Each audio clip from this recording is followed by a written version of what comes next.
Everybody ought to know. 모든 사람이 알아야 한다네. 그 대신. 그래서 가사에 이렇게 되어 있습니다.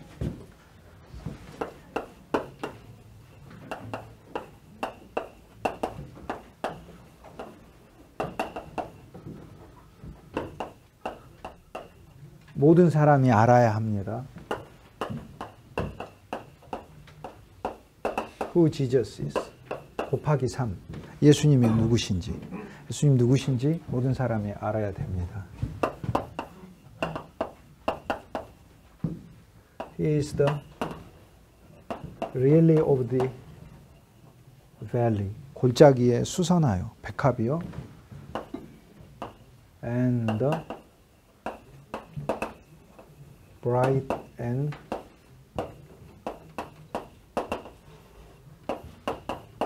morning star. 밝고 빛나는 아침별, 새벽별이시죠.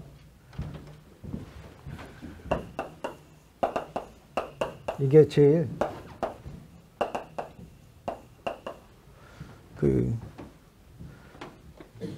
쉬우면서도 진리를 제일 담고 있는 찬송 중에 하나인데 오늘 누가복음 7장하고 실은 연관된 거예요. He is the fairest. fairest는 제일 잘생겼네라는 뜻이에요. 제일 예쁘네, 제일 잘생겼네. 영어로 참 멋있네 라는 거예요. He is the fairest. 예수님이 제일 멋있는 거예요. 멋있으니까 나라는 옥합을 날 잘 닦잖아요. 향유만 귀한 게 아니라 옥합도 귀해요. 옥합이 향유의 그 그릇이잖아요. 근데 향유만 귀한 게 아니고 옥합도 귀해요. 그것도 주를 위해 써지는 거예요. 그리스도가 너무 예뻐 보이니까 붙는 거죠. He is the fairest. 바리새인 눈에는 예수님 그렇게 안 예뻐 보여요. 내가 어떻게 예수님한테 어떤 모습으로 보일까 이걸 자기 의로 나아가는 거지. 똑같이 그리스도를 모셔서 식사해요. 그리스도도 대접하고. 근데 생각은 내가 그리스도께 어떻게 볼까? 여전히 나 중심이에요. 예수님 생각한다더라. 그러나 옥합에 있는 향유를 부은 여인은 그리스도가 얼마나 아름다운지 거기에 관심이 있는 거예요. 내가 아니에요. 내가 아닌. 그러니까 우리는 예수님을 생각한다 그러면서도 나 중심으로 여전히 생각하면 그거는 우리는 그 향유를 부은 여인의 이게 못 가요. He is the fairest. 그분이 제일 잘생긴 분이야. 그분이 제일 멋있는 분이야. 나는 그분한테 더 부어드렸으면 좋겠어. 내가 있는 거를 그분에게 더 치장해 줬으면 좋겠어. 그러니까 많은 사람들은 그리스도를 모셔서 나를 치장하려고 하지 그리스도로 날 치장하려고 하죠. 그리스도로 내 명예를 치장해. 그리스도로 내 권세를 치장해. 그리스도로 내 지위를 치장해. 그런데 나의 모든 걸 가지고 그분에게 부으려고 하진 않죠. 그런데 어쨌든 He is the fairest. 그는 제일 멋있는 분이다. 이 다음 부분이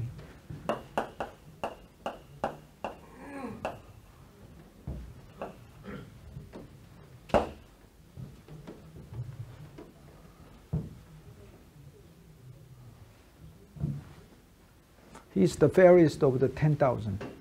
세상에 있는 수많은 사람 중에 제일 잘생긴 분이네. 그리스도가. 세상에 있는 수많은 사람 중에 우리 남편보다 더 잘생긴 분이고 우리 아내보다 더 아름다운 분이네. 이렇게. 아직도 남편이 그리스도보다도 더 잘생겼다고 생각되시는 분은 인생의 쓴맛을 아직 모르시는 거예요. 그래서 Everybody ought to know. 그리고 Everybody ought to know who Jesus is. 이게 쉬운 곡이 이렇게 돼 있어요. 이렇게. 아시는 곡이야 다.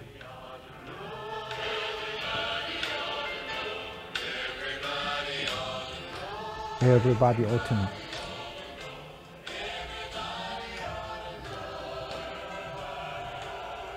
Who Jesus is. 예수님이 누군지 다 알아야 된다고. 진짜 다 알아야 돼요. 이게 헤브라이즘이에요.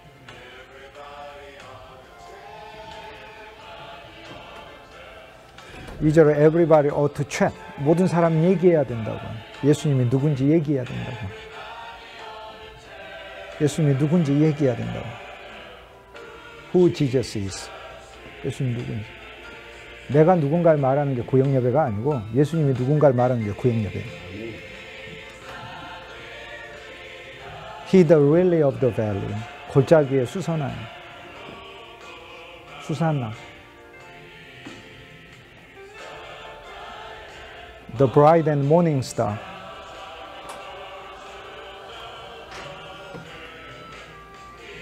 He's the fairest. 제일 잘생긴 거 예수님. 내 거 다 부을 만큼. 그거죠. 그 마음이 없으면 우린 누가복음 7장에 향유를 부은 여인의 마음을 결코 이해할 수가 없어요. 이게.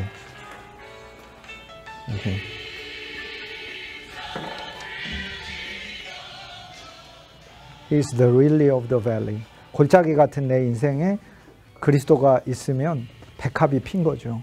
그걸 말하면 아가서 2장 1절이잖아요. 수산나가 누가복음 8장 딱 넘으면 나와요. 그리스도와 함께 수산나가 있네 이렇게 되는 거예요. 그는 아름다운 여인일 뿐 아니라 자기의 재물을 그리스도에게 부은 자로 이렇게 나오면 8장 3절에 7장 넘어가면 그래서 부은 여인이 한 사람이 아니고 7장에 한 여인이 나오는데 8장 넘기면 또 있네 이렇게 얘기해요. 근데 그게 또 복음인 게 하나님은 우리가 사역할 때 그렇게 많은 사람들을 붙여주신다는 이야기예요. 그리고 7장에서는 그리스도의 발에만 붓는데 8장에 가면 그들에게 부었더라 이렇게 돼서 그리스도하고 제자들에게 부어주셔요. 이렇게. 자, 우리 이제 시각이 있어야 됩니다.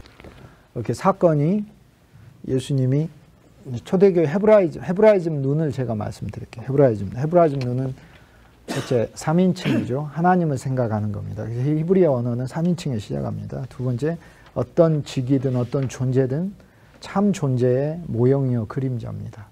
그러니까 난 내 인생을 살아도 그리스도가 없으면 그림자를 산 겁니다. 그냥 내 돈이 있어도 그리스도가 그 안에 없으면 그림자 돈일 뿐입니다. 그러니까 헤브라이즘은 사고 자체가 그겁니다. 히브리라는 말 자체가 강을 건넌 거잖아요.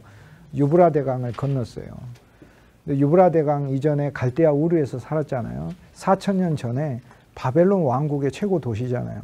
쉬운 말로 해볼까요? 우린 진짜 저는 회개를 정말 더하고 더해야 되는데 설교를 너무 어렵게 하는 병에 걸리지 않도록 저는 회개해야 되는데 쉽게 얘기하면 이런 말이잖아요. 4,000년 전에 아브라함이 지금부터 4,000년 전 사람 아닙니까? 뉴욕 맨하탄 곳에서 출세를 위해 살고 있던 아브라함. 그게 갈대아 우르라는 말이에요. 서울로 하자면 강남 같은 곳에서 환락과 모든 탐욕이 가득한 곳에서 하나님의 아브라함을 불러내어 밖으로 나와라. 그 정도가 아니에요. 유브라데 강을 건너가 버려요. 이 강은요. 건너는 것은 그것은 진짜 다시 못 돌아오는 걸 가리켜요. 그래서 우린 첫 번째 건너야 될 강이 유브라데 강인 거죠. 거기서 히브리라는 말이 나와요. 그 다음에 유브라데 강만 건넌 줄 알았더니 나중에 홍해를 한 번 더 건너라고 하셔요. 그 다음 요단을 또 건너라고 하셔요. 그래서 계속 강을 건너이 이스라엘 역사에 나와요. 히브리라는 말이 이 창세기에 에베르라 히브리다. 에베르는 못 건넜어요. 왜냐하면 건너기를 소망한 자고 이 아르박사스의 후손 아브라함의 조상이죠. 에베르에서부터 히브리라는 말이 나오는데 그는 건너기를 소망했지만 못 건넜고 대신 소망했고 아브라함은 건넜고 그리고 약속의 땅으로 왔고 그러니까 이제 그게 이미 이제 건넌 거예요. 그러니까 뭐를 보시든 건넌 사람으로 생각하세요. 그냥 고난을 봐도 나는 건넜다. 명예를 봐도 건넜다. 뭐 남이 북의 영화를 가져도 나는 건넌 거예요. 건너서 본 거예요. 강 건너서 본 거예요. 그러니까 못 가는 거예요. 그러니까 돌아가라고 해도 안 돼요. 그리고 한 번 더 건너면 홍해를 건넌 거예요. 그냥 이건 완전히 그 나의 세상 자체를 유브라데는 건너면서 미신에서 건넌 거고 불신에서 건넌 거지만 홍해를 건넌 건 세상에서 건넌 거거든요. 그래서 하나님이 아브라함 보고 아브라함아 뉴욕 맨하탄이 나쁘다는 뜻은 아닙니다. 또 강남에 사신 분들이 있는데 저의 이야기를 문자적으로 이해하지 마세요. 문자주의는 사람을 아주 힘들게 만듭니다. 문자적으로 영적으로 이해하시라 이 말이에요. 그래서 그리스도 그분을 통해 우리는 이제 건넌 것이다. 이렇게 이제 생각하는 거죠. 그게 헤브라이즘은 이제 사물을 볼 때 하나로 안 봐요. 이렇게 이게 있습니다. 누가복음 7장에 제일 먼저 백부장 종을 고쳤습니다. 다음에 나인성 과부 아들을 살렸습니다. 그러니까 우리가 시간을 살다 보니까 우리는 어제 일, 오늘 일, 내일 이러고 살아요. 그런데 하나님에게 있어서 복음뿐만 아니라 그리스도 자체는요. 이 모든 사건은 같이 이렇게 일어난 사건이에요. 무슨 얘기예요? 지금 백부장 종을 거쳤습니다. 나인성 과부 아들을 살렸습니다. 이게 이렇게 지금 겹쳤잖아요. 이렇게 같이 일어난 사건이에요. 그러니까 나한테. 그러니까 내가 예수 그리스도를 얻었을 때 사실 이 모든 것은 겹쳐서 나한테 동시에 일어난 거. 일어난 건데 내가 하도 시간을 살면서 어리석으니까 그냥 살면서 하나씩 하나씩 체험할 뿐인 거예요. 이렇게. 실은 그리스도 안에서 이렇게 다 얻은 거예요. 다 얻은 것. 그러니까 동시에 다 이게 살아난 거예요. 그래서 구약의 옛 언약은 보따리가 하나에 묶이지 않고 한 개예요. 하나님께서 이게 그 소위 박물장수가 되셔가지고 우리 인간에게 오셔가지고 빛 하나 꺼내놓고 그 다음 거울 꺼내놓고 화장품 꺼내놓고 그 다음 주에 2주 후에 오셔가지고 또 박물장수가 처음에 오셔가지고는 여인의 후손 언약 꺼내놓고 언약이란 말이 얼마나 감사한지 몰라요. 괜찮아. 여인의 후손이 이길 거야. 그 다음에 오셔가지고는 노아의 방주의 언약 꺼내놓고 방주 안에 들어가면 다 살아. 염려하지 마. 그러면은 헤브라이즘은 우주적 방주를 기다리겠죠. 하나님이 여호와가 내 방주인데 하늘에 있는 방주가 땅에 내려오면 얼마나 더 좋겠어요. 땅에 내려올 방주를 기다리겠죠. 하늘에 있는 방주는 내가 올라가야 되는데 방주가 나한테 아예 온다면 얼마나 좋겠어. 그 다음에 박물장수 하나님이 그 다음 주에 오시는 거죠. 그 다음 주에 또 와가지고 그 다음 주에는 아브라함한테 씨의 언약을 주시고 너한테 씨가 날 거야. 너한테 태어나는 씨는 너의 노력만 있는 게 아니야. 나의 약속이 들어있어. 얼마나 인생이 고마운 언약입니까? 나한테 하나님 약속이 주어진다잖아요. 내 노력으로만 해갖고 살 수 없는 인생에 약속이 얼마나. 그 다음 땅의 언약 주시잖아요. 염려하지 마. 지금 너가 있는 땅이 너무나 작고 그러지만 너와 너의 후손은 이 모든 땅을 차지할 거야. 땅의 약속 주시죠. 그 다음에 할례를 받게 하시면서 하나님 아픈데요 그랬더니 염려하지 마. 그 표시는 나의 백성이란 뜻이야. 이제 너는 특별한 존재예요. 하나하나가 언약이라는 얘기도 너무나 감사해요. 그런데 하나하나 가져다 주는데 시효가 작아. 화장품도 작은 거 가져다 줘서 좀 쓰다 보니까 다음에 박물장수가 올 때까지 조금 힘들어. 근데 그리스도는 예수님 피를 흘리시며 이것이 내가 너희를 위하여 흘리는 새 언약이다 이렇게 얘기하셨어요. 그래서 피 안에 새 언약이니까 구약의 모든 언약을 예수님이 이 땅에 오신 박물장수가 되셔서 예수님 보따리를 풀면서 한꺼번에 모든 걸 주는데 거기에는 유효기간도 영원히 있는 화장품, 그리스도의 향품이 있고 거기에는 샤넬 무슨 특정 회사를 얘기하면 안 되니까 무슨 에스모 넘버 25 향수를 능가하는 엄청난 영원한 막 향기가 있는 거 주면서 이게 그리스도의 향기다. 네가 뿌려라 이러면서 주시고 영원히 써도 없어지지 않는 펜 주시고 노트 주시고 모든 거 다 주시고 영원히 다 주시고 한꺼번에 다 풀어주시고. 그래서 그리스도를 우리가 가진 것은 everybody ought to know. 모두가 알아야 돼요. everybody ought to know who Jesus is. 모두가 알아야 돼. 그리스도가 도대체 누군지. 그러니까 이 그리스도는 단지 나한테 이제 구원이라는 게 이렇게 하나만 가져온 게 아니고 복음서에 일어난 모든 사건이 이렇게 시간별로 이렇게 배열된 사건이지만 그리스도라는 그분 한 분을 내가 이게 2개밖에 없어서 제가 합니다. 이게 한 20개 가지고 얘기했으면 좀 편할 텐데 한꺼번에 다 겹쳐서 일어난 사건이 이렇게 겹쳐서 흐려서 잘 안 보이는데 이렇게 겹쳐서 일어난 사건 이렇게. 그래서 제가 그리스도를 좋아요, 여러분이 이제 그래서 누가복음뿐 아니라 성경에 예수 그리스도의 사건을 볼 때 정말 이 사건은 그리스도 예수 안에서 내가 내 인생에 동시적으로 일어난 사건. 우리가 지혜가 짧고 어리석기 때문에 하나하나 깨달아 가는 것이지. 그러니까 그거는 이제 스마트폰 사가지고 하나씩 배워가는 거하고 똑같아요. 예를 들어 내가 그걸 배울 때 그 기기의 부속이 그때 생긴 게 아니잖아요. 저는 한참 쓰다가 이런 기능이 있었네라는 걸 뒤늦게 발견한 거예요. 근데 이미 나한테 하나를 살 때 다 와 있었던 거예요. 이미 하나를 살 때 다 와 있었어요. 저는 이전 화면으로 되돌아간 게 제 스마트폰 이렇게 하면 위전 화면 돌아가더라고요. 그걸 계속 밑에서 화살표 이렇게 눌렀으니 이렇게 하면 되는 걸. 이렇게. 그냥 이렇게 하면 되는데 계속 눌렀어요. 이런 기능이 이미. 우리가 그리스도를 만난 건 이미 이 모든 기적이 이미 내 안에 하나하나 일어난 건데 하나하나 일어난 이 기적은 단지 작은 이적이 아니라 우주적 사건으로서 모든 기적을 그리스도께서 이 그리스도의 우주적 사건에 나를 참여시킨 거죠.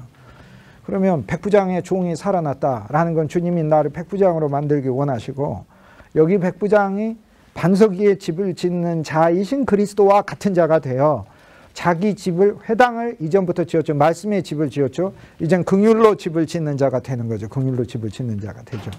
그런데 자기의 그 믿음을 통하여 군인으로서 일을 하며 군인 급료 받으면서 회당을 위하여 봉사했다고 하니까 자기 권력을 가지고 회당 짓는데도 도움을 주고 자기가 급료 받은데도 도움을 주고, 쉽게 얘기해서 카이사르한테 월급 받아가지고 하나님을 위해서 쓰고 있으면서 말씀의 집을 짓고 사는데, 말씀의 집의 본질은 하나님의 긍휼이라는 것을 본 거예요. 그래서 지금 긍휼의 집을 그리스도를 초청하여 짓고 있는 거죠. 왜? 긍휼의 집은 자기가 긍휼의 마음만 가지고 있지만 긍휼의 실체는 그리스도이므로 그리스도의 말씀 안에 있는 긍휼을 자기 집안에 들여놔야 종이 나으니까. 그러니까 그의 눈에는 노예로 안 보인다. 그야말로 반석 위에 긍휼의 집을 짓고 있는 자이다. 6장 넘어가면 7장이 나오고 있는 겁니다.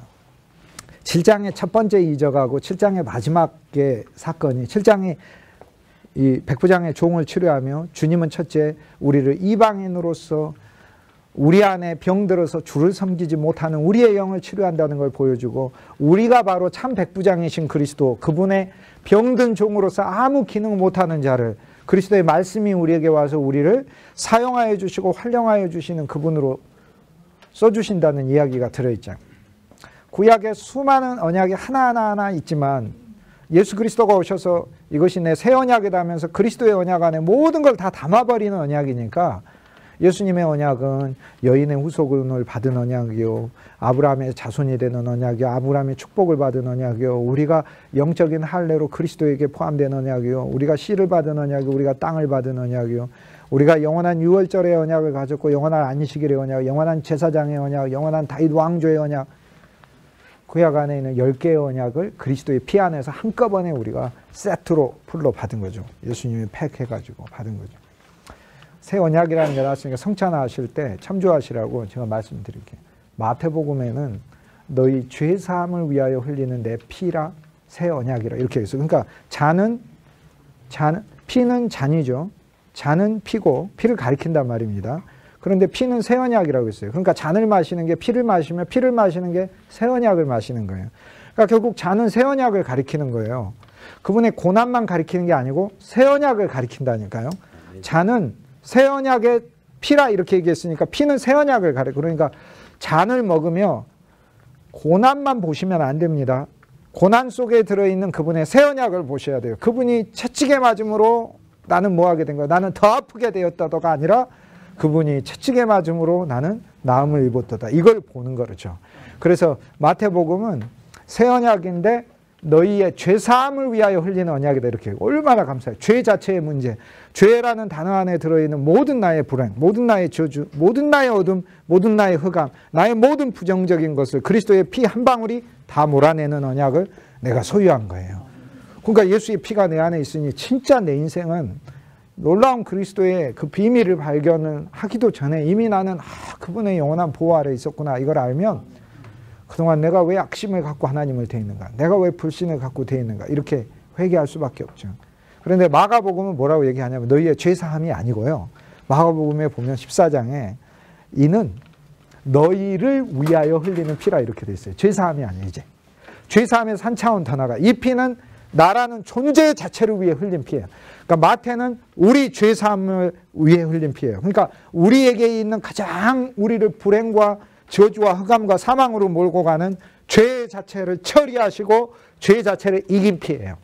그런데 그게 마태라면 마가는 뭐라고 하냐면 우리 자체를 위하여 흘리는 피예요. 쉽게 얘기해서 그 피 안에 생명이 있어서 이 피를 가지므로 이 피는 죄 사함의 차원을 넘어 나 존재 자체를 위해 흘린 피예요. 그러니까 나를 위해 흘린 피예요. 이 피는 나를 위해 들어있는 거예요. 이 피는 나에게 하나님의 생명을 주는 피요. 그 피 안에 예수 그리스도의 하늘의 신성이 들어있는 피요. 그 피 안에 그리스도의 지혜가, 그리스도의 의가, 그리스도의 거룩이 들어있는 피요. 그 피 안에 아브라함 믿음도 들어있고 이삭의 소망도 들어있고 야곱의 사랑도 들어있어서 믿음, 소망, 사랑이 그리스도의 피를 통하여 나한테 다 들어오는 피다 이 말이에요. 그러니까 나를 위하여 흘리는 피다 이렇게 돼 있고요. 누가는 뭐라고 이야기를 하냐면 내 피 안에 이 잔은 내 피 안에 새 언약이라 이렇게 해서 새 언약을 보라고 얘기를 해요. 그래서 누가는 우리에게 실은 이제 그 부분은 우리가 누가복음에 22장 갔을 때 이제 보겠습니다만 새 언약을 보라고 우리한테 얘기를 합니다. 피 안에 새 언약이 있다는 거. 그러니까 마가하고 마태하고 누가하고 이렇게 셋이 모여가지고 구역 예배하면서 영적인 진리가 진짜 넓은 사람들인데 서로 나누고 있는 거예요. 그래서 구역 예배 하라고 했더니 모여가지고 뭐 지난주에 우리 아이가 어린이집 갔는데요. 거기서 누가 때려가지고 다쳤는데요. 막 선생님이요 챙겨주지도 않고 뭐 그러고 옛 아담의 이야기들 나누는 게 구역 예배가 아니고 Everybody ought to know who Jesus is. Everybody ought to chat. 모두 다 이야기해야 돼요. Who Jesus is. 예수님이 나한테 누군가? 예수님 나한테 누군가? Lily of the Valley. 그분 내 골짜기, 지난주 한 주 삶이 골짜기였는데 나는 골짜기에서 수선화를 못 찾았어요. 그게 구역예배, 그것도 돼요. 왜? 그것도 그리스도의 대 어쨌든 난 못 찾았어요. 그걸 회개라고 불러요. 난 못 찾았어요. 근데 내 옆에 계셨는데 내가 못 찾았어요. 근데 못 찾아도 상관없어요. 어차피 내 옆에 계시니까. 그걸 믿음이라고 부르는 거예요. 뭐하러 찾으세요? 찾을 필요가 없어요. 늘 계시는데 뭘 찾아요? 늘 계시는데. 그러니까 그 믿음이라고 부르는 거예요. 그러나 인생이 골짜기였으나 나는 그리스도를 누려 골짜기 인생의 백합화를 발견한 한 주였습니다. 이게 구역예배다 그거죠. 구역예배인데 거기에서 아담의 이야기, 인간 자랑한 이야기, 서로 자기한테 뭔 어려움이 있었더라도 거기에다가 막 풀어놓고 고난 풀어놓고 하고 기도 제목 하는 정도는 좋은데 뱀 풀어놓는 사람들이 있어요. 막 뱀을 막 풀어놔버려요. 이게. 불신을 풀어놓고 불만을 풀어놓고 원망을 풀어놓고 악심을 풀어놓고 이스라엘 백성의 광야 생활을 막 생생하게 그 자리에 재현을 하고 막 이러고 하고 그러니까 그래서 구역 예배가 막 생생해 성경의 현장이야 여기가 막 뱀이 기어다니는 성경의 현장이 돼버리면서 그렇게 되면 안 되는 거죠. 그게 그리스도는 이 모든 걸 담고 있어요. 첫째, 내 죄 사함을 위해 흘린 피다. 야, 이 피로 구속함 받았죠. 이 피로 구속함 받아서 하나님 나 사줬다는 게 여호와가 나를 위하시고 여호와가 나를 보호하는데. 세상에 그리스도인이 내가 구원 받았냐 못 받았냐 이러고 있어요. 예수님 피를 그렇게 모독합니까? 그게 모독해도 보통 모독하는 게 아니지. 내가 구원 받았을까 안 받았어요? 그리스도의 피가 구원하지 자기가 뭐 구원 받았을까 안 받았을까 합니까? 그게 얼마나 악심을 가지고 예수의 피를 대하는지. 히브리서 기자가 예수님의 피를 무시하는 걸 제일 큰 죄라고 그래요. 너희를 정결하게 한 그 피를 아무 효력 없는 것으로 여기고 하나님의 영이 은혜의 영으로 왔는데 은혜의 영이 아니라 율법의 영으로 왔다거나 나를 징계하고 저주하려고 온 영으로 내 안에 온 성령을 생각한다면 이처럼 죄가 큰 죄가 없느니라 이렇게 얘기를 해요. 왜요?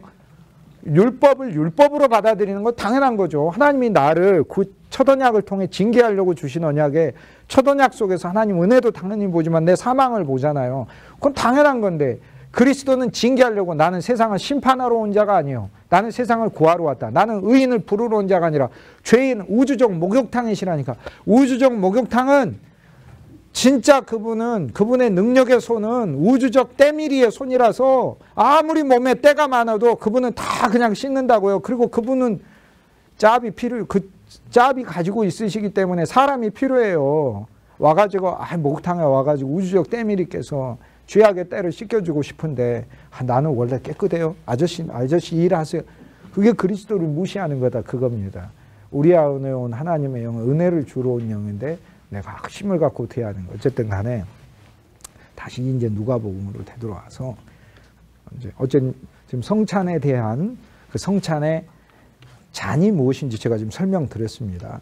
이 잔은 죄사함의 약속을 담은 잔이고 마가에 의하자면 나 자체를 위해 부어진 잔이에요.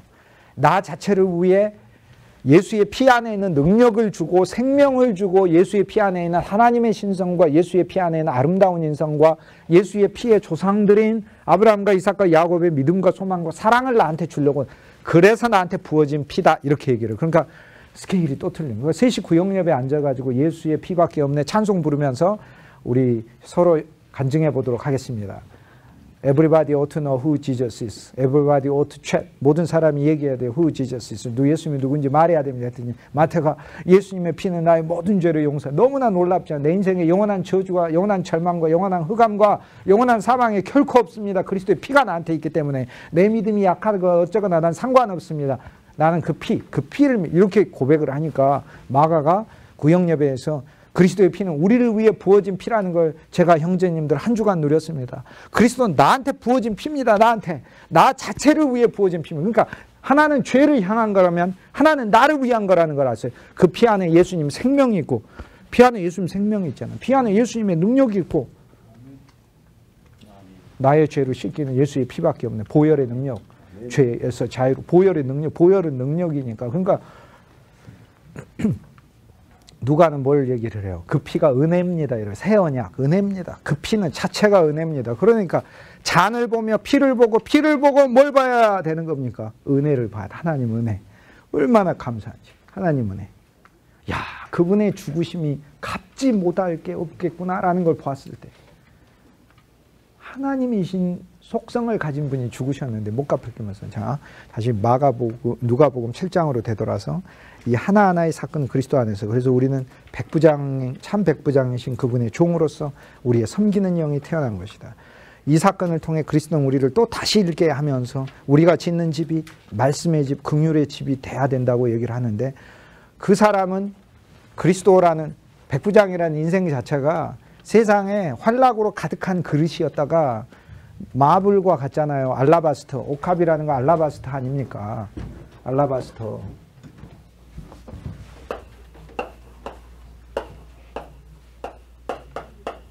헬라어로 옥합이 알라바스트로스예요.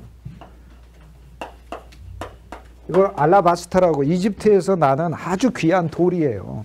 부드러우면서 이게 요즘 아파트들 다 대리석으로 이렇게 깔아놨잖아요. 아우구스투스가 나는 진흙의 로마를 대리석으로 만들어 놓으라 그렇게 얘기했는데 그 무슨 얘기예요? 구석기 시대, 신석기 시대 같았던 로마를 대리석으로 다 깔아놨다. 이집트에도 돌의 문화인데 이집트는 죽은 자를 위한 돌, 피라미드 문화라면 아우구스투스는 예수님 시대 때 황제 아우구스투스는 나는 대리석을 너희들 집안에다가 깔아놨다. 그리고 지금까지 우리가 로마 문화 영향으로 여러분 저기 아파트 모델하우스 가보세요. 들어갈 때 신발 놓는 데부터 대리석으로 깔아놓고 그거 옵션 물론 추가해야 되지만 어떤 데 분양이 안 되는 데는 옵션 공짜로 껴주면서 주방 탑도 대리석으로 깔아주면 시커먼 거. 저는 처음에 그거 보고 와 세상에 주방이 대리석이라니 이를 보면서 막 알라바스터는 더 귀한 이 돌이에요. 부드럽고 그게 우리 인생이잖아요. 그런데 믿음이 없으면은 세상 옥합이고 믿음이 있으면 자기 귀한 옥합이에요. 그러면 자기 안에 믿음과 긍휼을 가지고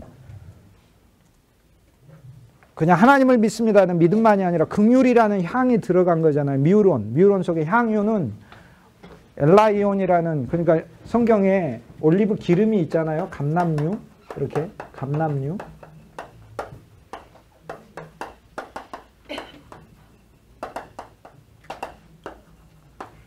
엘라이온이고 향유는 뮤론이에요. 근데 예수님이 뭐라고 말씀하시냐면 바리새인 보고 너는 나한테 감람류도 엘라이온도 안 부었는데 저희는 뮤론을 나한테 부었다 이렇게 얘기해요.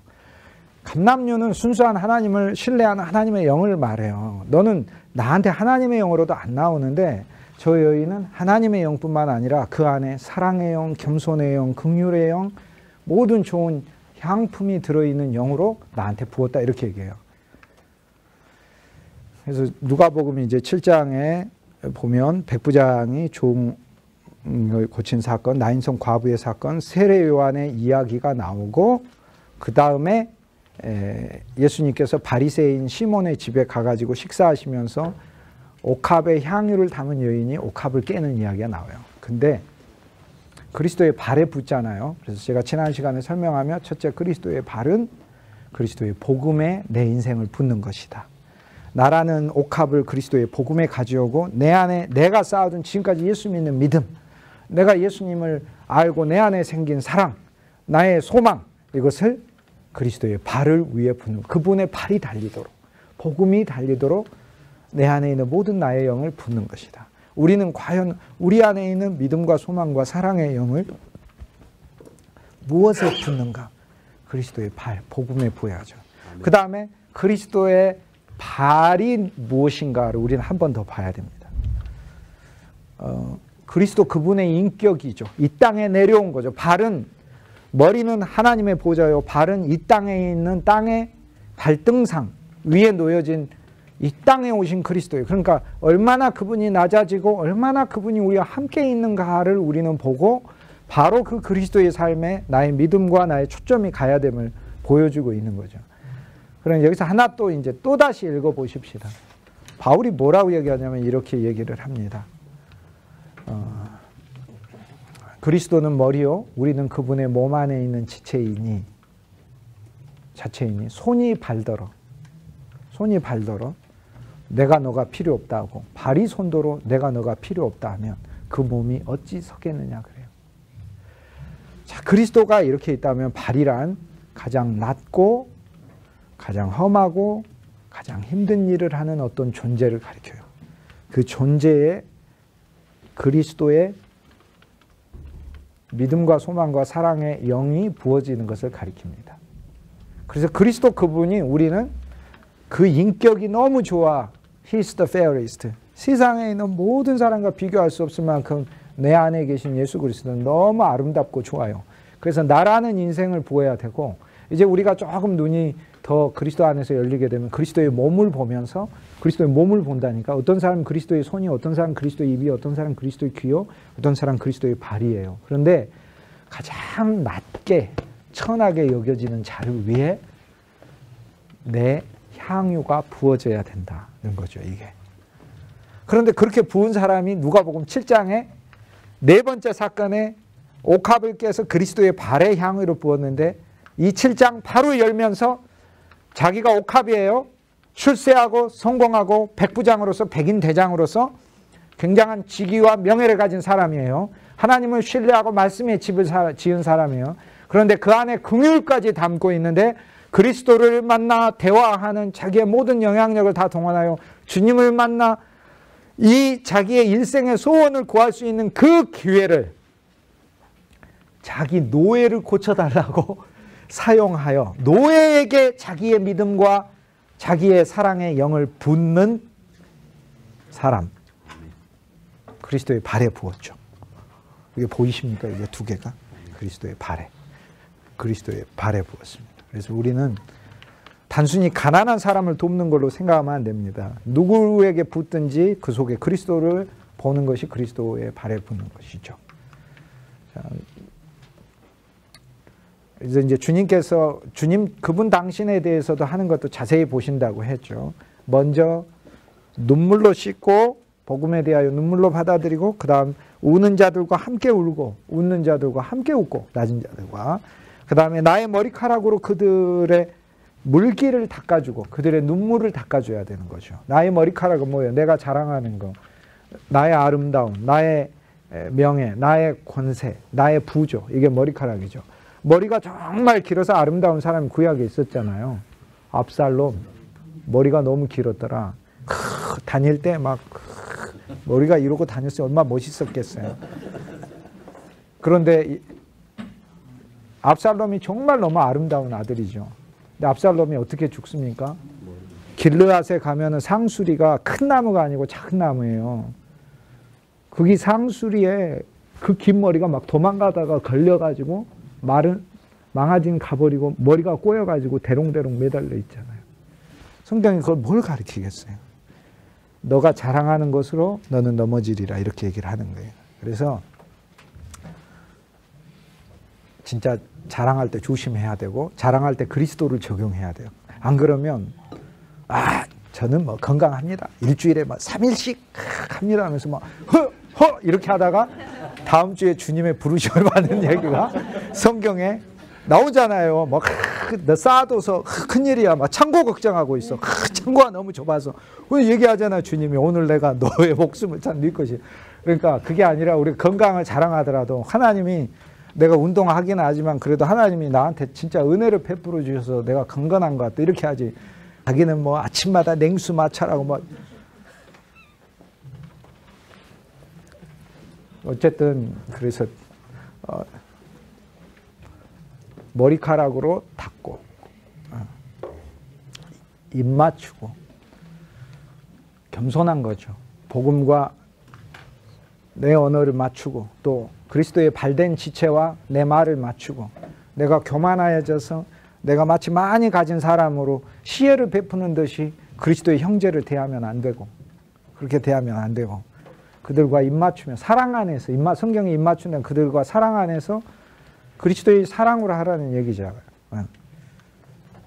그리고 가장 귀한 것을 발랐느니라. 그래서 그 안에 치료도 될 수 있게 하고 피곤도 풀리게 하고 하는 거. 어쨌든 너무나 이제 감사한 사역이 누가복음 7장 안에 보입니다. 우리는 이제 세례 요한으로 한번 넘어가도록 하겠습니다. 그 중간에 세례 요한 이야기가 있는데 그래서 이건 참 이상합니다. 왜냐하면 과부의 아들은 살리는데 과부의 아들이 누구죠? 구약의 유명한 과부의 아들이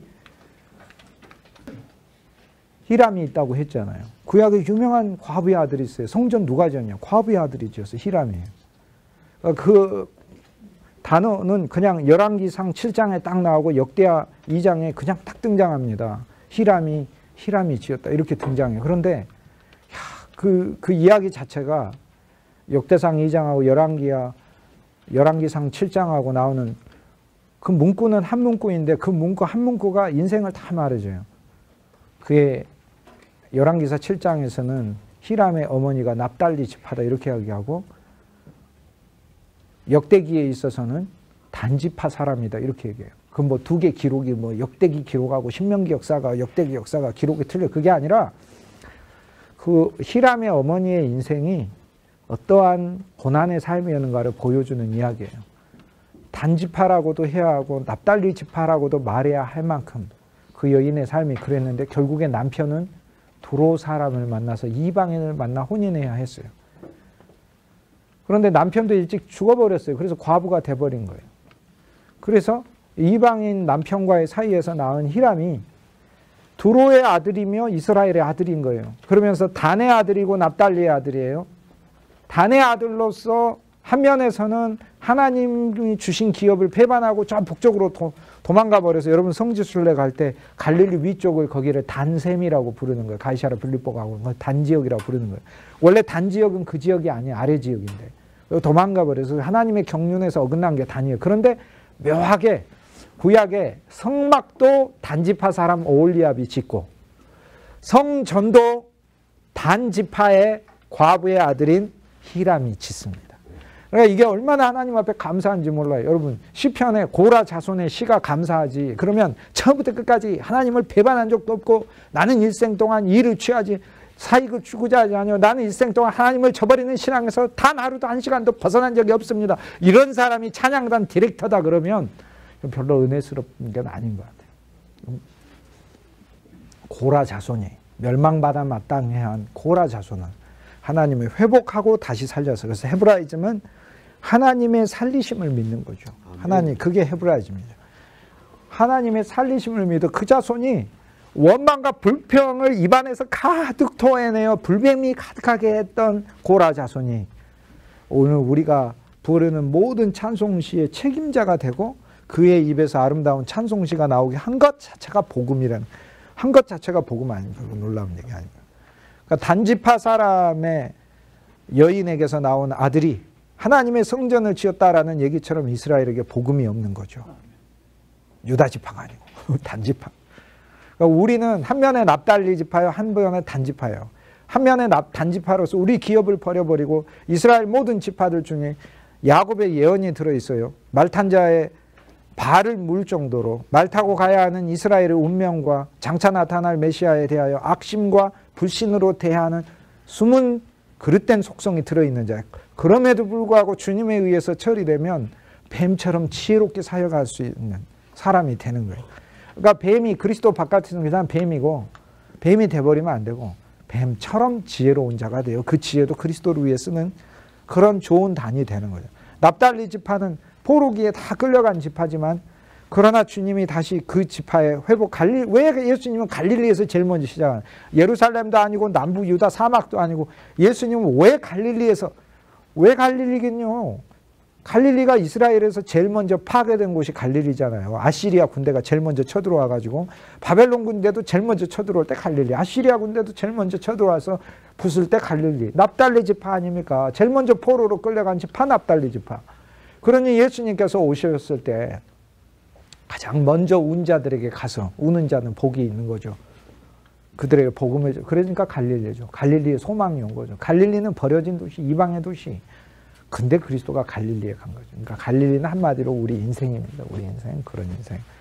그래서 예수님이 나인성, 나인이란 말 아름다움이란 뜻이고 시편에 나온 하나님의 속성인데 그 성의 아들을, 죽은 아들을 살렸다라는 이야기가, 자, 오늘 이 사건이 우리가 그리스도 안에서 겹쳐서 일어났네요. 야, 나는 주님이 백부장으로서 내 안에 있는 모든 좋은 믿음을 그리스도의 발에 붙는 자가 되게 하셨다. 그러므로 그리스도의 집을 짓게 하죠. 그런데 나는 또 한면에서 옛 과부 이스라엘이 율법 아래 아들을 얻었건만 그 율법을 그 아들이 지키지 못하고 죽어버려 그 아들이 과부의 아들로 죽어 있어서 관에 들어가 있잖아요. 그런데 그리스도는 당신이 부활이요 생명이기 때문에 생명으로 살리시고 부활로 살리셔요. 두 가지가 다릅니다. 어떻게 다르죠? 생명으로 살리는 건 그분 안에 있는 살아일으키시는 생명으로 살리는 거고, 부활로 살린다는 이야기는 나인성 과부의 아들의 살아남은 그냥 살아남이 아니라 그리스도의 십자가의 죽음과 장사 지냄을 거쳐 나타난 부활로 그 부활을 미리 끌어 쓰시는 거예요. 그러니까 진짜 놀라운 거죠. 그러니까 단순히 살아나면 옛것의 연장인 거고, 나는 부활이다 그랬을 때 주님의 그 부활은 예창조를 끝내고 새 창조 아래서 그분의 새로운 세계, 새로운 존재를 얘기를 해요. 그러니까 주님은 생명으로 살리고 부활로 그 존재를 살렸어요. 이제 옛 예루살렘에 그 아들이 그리스도 안에서 죽었고, 우린 첫 언약을 만나 옛 예루살렘에 우리의 사역과 일터와 가정과 인생의 옛 예루살렘으로 어떠한 하나님의 아들도 내가 되지도 못하고 아들을 낳지도 못하고 참아들이신 그리스도도 태어나지 못하는 그 환경에 나는 도대체 어떻게 해야 할 것인가? 그런데 거기에서 뭐라고, 어머니가 울고 있다고 하잖아요. 누가 울어요? 우리 안에 있는 멀리는 아담부터 아벨 모든 하나님의 성도들이 울고 있다고 그러잖아요. 라헬이 울고 있다고 그러잖아요. 베들레헴 아기들이 죽을 때 라헬이 울고 있다고. 왜? 베들레헴 아기들이 죽어서만이 아니에요. 베들레헴 아기가 아니라 말 그대로 그리스도와 함께 사역해야 할 자들이 죽은 거예요. 그러니까 그래서 울잖아요. 그런데 그리스도가 살아난 거예요. 그러니까 소망이 있는 거죠. 왜? 이제 그분은 부활과 생명으로 새로운 베들레헴 아기들을 무수히 앞으로 내실 테니까. 그러니까 그렇기 때문에 이 어머니가 울고 있는 것은 우주적으로 구약의 성도가 우리를 위해 울고 있고, 바울이 고린도 교회 성도들을 향해, 빌립보 교회 성도들, 데살로니가 성도들을 향해 내가 너희를 눈물로써 중보하고 간구한다고 얘기한 것처럼 교회가, 그리스도의 교회가 죽은 자들을 위해 울고 있고 어머니로서 울고 있고, 그래서 새로운 아들이라는, 여기에서 이제 또 신비한 사건이, 우리는 새 예루살렘이며 새 아들로서 태어나는 거고, 그뿐이 아니라 오늘 그 말씀 속에 우리가 주 예수를 믿게 된 건 반드시 누군가 우리를 위해 울어줬기 때문에 우리가 믿게 된 거예요. 진짜로 생각해 보세요. 누군가 여러분을 위해 진짜 울어줘서 우리가 주님의 아들로 태어난 거죠. 그래서 그리스도의 그 사건 안에 나는 어려서 이상하게 예수님의 진리를 추구하고 싶은 마음이 생겨서 나는 교회에 나왔습니다. 아니에요. 누군가 그 사람을 위해 진실로 울어줬어요. 그래서 그 울음을 통하여 하나님 부르신다라는 거예요. 그래서 그리스도 안에서는 이제 눈물을 멈추고 기쁨의 새 예루살렘이 탄생한 거예요. 우리는 하나님의 교회가 한 면에 내 죄 때문에 애고가는 어머니가 돼야 되지만, 그리스도의 생명과 부활이 그 속에서 넘치면서 하나님의 아름다운 성, 나인성을 살아있는 청년들로 이렇게 바꾸는 그런 사역을 해야 하는 거죠. 그러면 저와 여러분이 전하는 모든 우리의 대화와 메시지와 또 우리의 상담의 능력과 사람들을 만나는 그런 설교와 가르침, 모든 것들이 지식의 전달이 아니라 그들과 함께 울어주고 함께 웃어줄 뿐 아니라 그들 안에 죽어있는 옛 예루살렘이 새 예루살렘으로 살아나도록 그리스도의 부활과 생명으로 이렇게 가야 되는 거죠. 그렇죠. 주님이 죽은 자를 살린 사건이 세 개가 야이로, 나인성 과부, 그리고 요한복음 11장에 나사로가 있는 세 개가 조금씩 틀려요. 죽음이. 야이로는 집에서 죽었어요. 그러니까 교회 안에서 죽음이에요. 교회 안에서 죽으면 일어나라. 말씀으로 살릴 수 있어요. 그러므로 교회 안에 죽은 자는 말씀으로 살려야 돼요. 그런데 나인성 과부의 아들은 성 바깥에서 관 속에 있어요.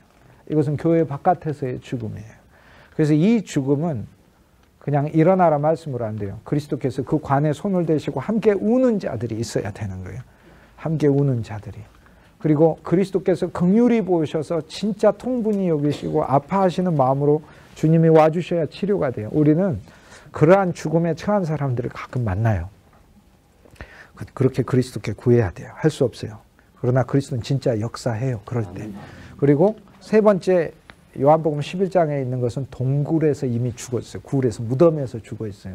이거는 그냥 안 살아나요. 이거는 사흘 동안 더 썩어야 돼요. 그리고 그리스도의 때가 있어요. 그리고 여러 가지가 복잡해. 첫째, 그리스도의 큰 음성이 그 사람한테 들려야 해요. 큰 음성이야 돼. 이건 보통 음성이 아니에요. 큰 음성이야. 두 번째, 그를 위해 울어준 자들은 기본으로 있는 거고 마르야 마르다는 기본으로 있고 큰 음성이 있고 누군가가 그 돌들을 옮겨줘야 돼요. 그래서 그런 정도로 사망에 있는 사람은 관뚜껑 열어주는 정도로 있어서는 안 돼요. 진짜 그 사람의 가슴에 맺히고 억울한 그 돌들을 치워줘야 돼요. 그래야 살아나요. 그러니까 단순히 어떤 믿음 안에서 실족하여 죽은 성도들이 살아나는 것이 그렇게 이제 단순한 것을 이야기하는 것은 아니다. 그리스도께서 이제 세례 요한은 죽음 안에 있는 것을 그대로 두시는 거죠. 그렇지 않습니까? 나인성 과부 아들은 살리면 왜 세례 요한은 안 살립니까? 나인성 과부 아들은 살리면 왜 세례 요한은 목이 달아나 죽게 하나요? 그건 모두에게 맡겨진 직임 때문에 그렇죠. 세례 요한은 어떤 자입니까? 그리스도의 길을 예비하잖아요. 여러분 그게 무슨 말이에요? 그러니까 세례 요한에게 나타난 건 예수님에게 나타날 것을 미리 보여주는 거다 이 말이에요. 세례 요한의 이야기는 예수님 이야기의 예고편이라는. 그러니까 예를 들어 세례 요한의 탄생 자체가 탄생할 수 없는 환경에서 신비하게 탄생했죠. 그러니까 예수님도 신비하게 탄생할 것이다. 세례 요한이 광야 가서 복음 전 예수님도 광야 가서 세례 요한이 회개하라 그러니까 예수님도 회개하라. 그러면 세례 요한이 제자들을 불러 가르치니까 예수님도 제자들을 불러 가르쳐요. 그러면 세례 요한이 붙잡혔죠? 그러면 예수님은 어떻게 될 겁니까? 예수님도 붙잡히게 되는 거죠. 그럼 세례 요한이 거기서 그만 스톱! 이렇게 되면 더 이상 예비가 안 돼버려. 그 다음 그리스도에게 일어나야 될 어떤 일을 세례 요한이 예비해 줘야 되죠. 그러니까 세례 요한은 뭐 해야 되는가? 그러니까 죽어야 하는 거죠. 죽어야 한다는 얘기를 너무 잔인하게 얘기를 듣지 마십시오. 이 얘기를 잔인하게 하죠. 그것이 그의 운명이다. 이렇게 하는 거예요. 그러니까 세례 요한은 우리에게 누가복음 1장 할 때 우리는 다 세례 요한을 복음 전하는 자로 쉽게 얘기해서 복음 전하는 자로서의 우리의 운명은 복음 전하면서 그리스도의 죽음까지도 예비하여 보여줄 수 있는 복음 전하는 자로 우린 태어난 거고 그리스도 이건 동시적 사건이라 그러면서 내가 나인성 안에서는 하나님의 집을 짓는 청년으로 태어난 거예요. 이제 히람으로.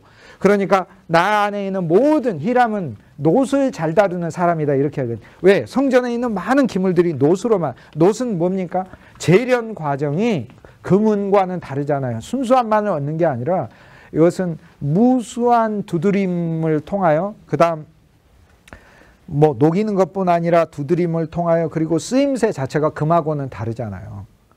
금 안에다가 담아두는 거, 놋 안에 담아두는 놋은 성경 안에서 하나님의 심판을 가리킵니다. 그래서 놋으로 무엇이 만들어진 건 물두멍이 놋으로 만들어졌죠. 대야가. 그것은 우리가 하나님 안에서 심판은 받은 존재로서 그렇게 살아야 된다는 것을 가리키는 거죠. 그래서 금은 보석이 있어야 되는데 보석 중에 우리에게 놋이 기본으로 돼 있다는 건 놋 그물이 돼 있고 놋으로 제단이 돼 있고 놋으로 사용됐다는 거 우리가 무슨 일을 할 때 하나님 앞에 심판받은 사람으로 진짜 일을 해야 돼요. 어떤 사람은 옛사람으로 그냥 일을 하는데 그게 아니라 어떤 일을 할 때 하나님의 판결을 받은 사람으로 우리는 해야 된다. 일을 해야 된다. 얼마나 겸손하겠습니까, 사람이. 하나님의 판결 아래 심판받은 자로서 일을 한다면 얼마나. 그게 노새 가장 그 잘 다루는 노새 재능의 특출한 기술자였다. 이렇게 우리도 노새 재능의 특출한 기술자가 돼야 되는 거죠. 그래서 우리는 이게 동시적 사건이에요. 그러니까 이방인들을 향하여 우리는 백부장으로 그들에게 그리스도의 우리 자신 옥합, 좋은 것들, 우리가 다 공부하여 여러분이 옥합이 되고 있는 과정, 이미 세상적으로도 옥합 되신 분들 많아요. 여기 보면 세상적으로 다 진짜 옥합이 있어요. 근데 그 옥합을 그 안에 믿음과 소망과 사랑과 온갖 좋은 하나님의 긍휼과 자비의 영을 다 담아서 지혜와 명철까지 담아서 뮤론, 저 향유가 되어 있는 이것을 누구한테 붓는 거예요? 복음에 붓고 그리스도의 발인 그리스도의 형제들한테 붓고 그리스도의 발인 그리스도의 사도들에 붓고 그리스도의 발인은 오늘날의 하나님의 교회에 붓는 거잖아요. 이거를. 그러니까 우리 인생 자체 안에 있는 것을 붓는데 우리는 동시에 나인성 과부의 아들로서 하나님의 집을 짓는 자죠. 그러니까 첫 번째도 집을 짓고 두 번째도 집을 짓고 세 번째 요한도 집을 짓고 맨 마지막도 집을 지어요. 다 집을 지어요. 긍휼의 집, 사랑의 집, 새 예루살렘을 짓는 자가 됩니다. 그래서 이게 동시적 사건이죠. 우리는 세례 요한으로서 복음을 전하는 자의 영이 어떠해야 함을 가르쳐 주는 거죠. 그래서 세례 요한이 물어보는 거죠. 제자 둘을 보내요. 오실 리가 당신이니까. 예수님이 오실 이가 당신이니까 그 질문을 들었을 때 많은 사람들은 세례 요한이 불신을 가지고 감옥에 있으니까 예수님이 나 안 꺼내주고 그런 게 아니고요.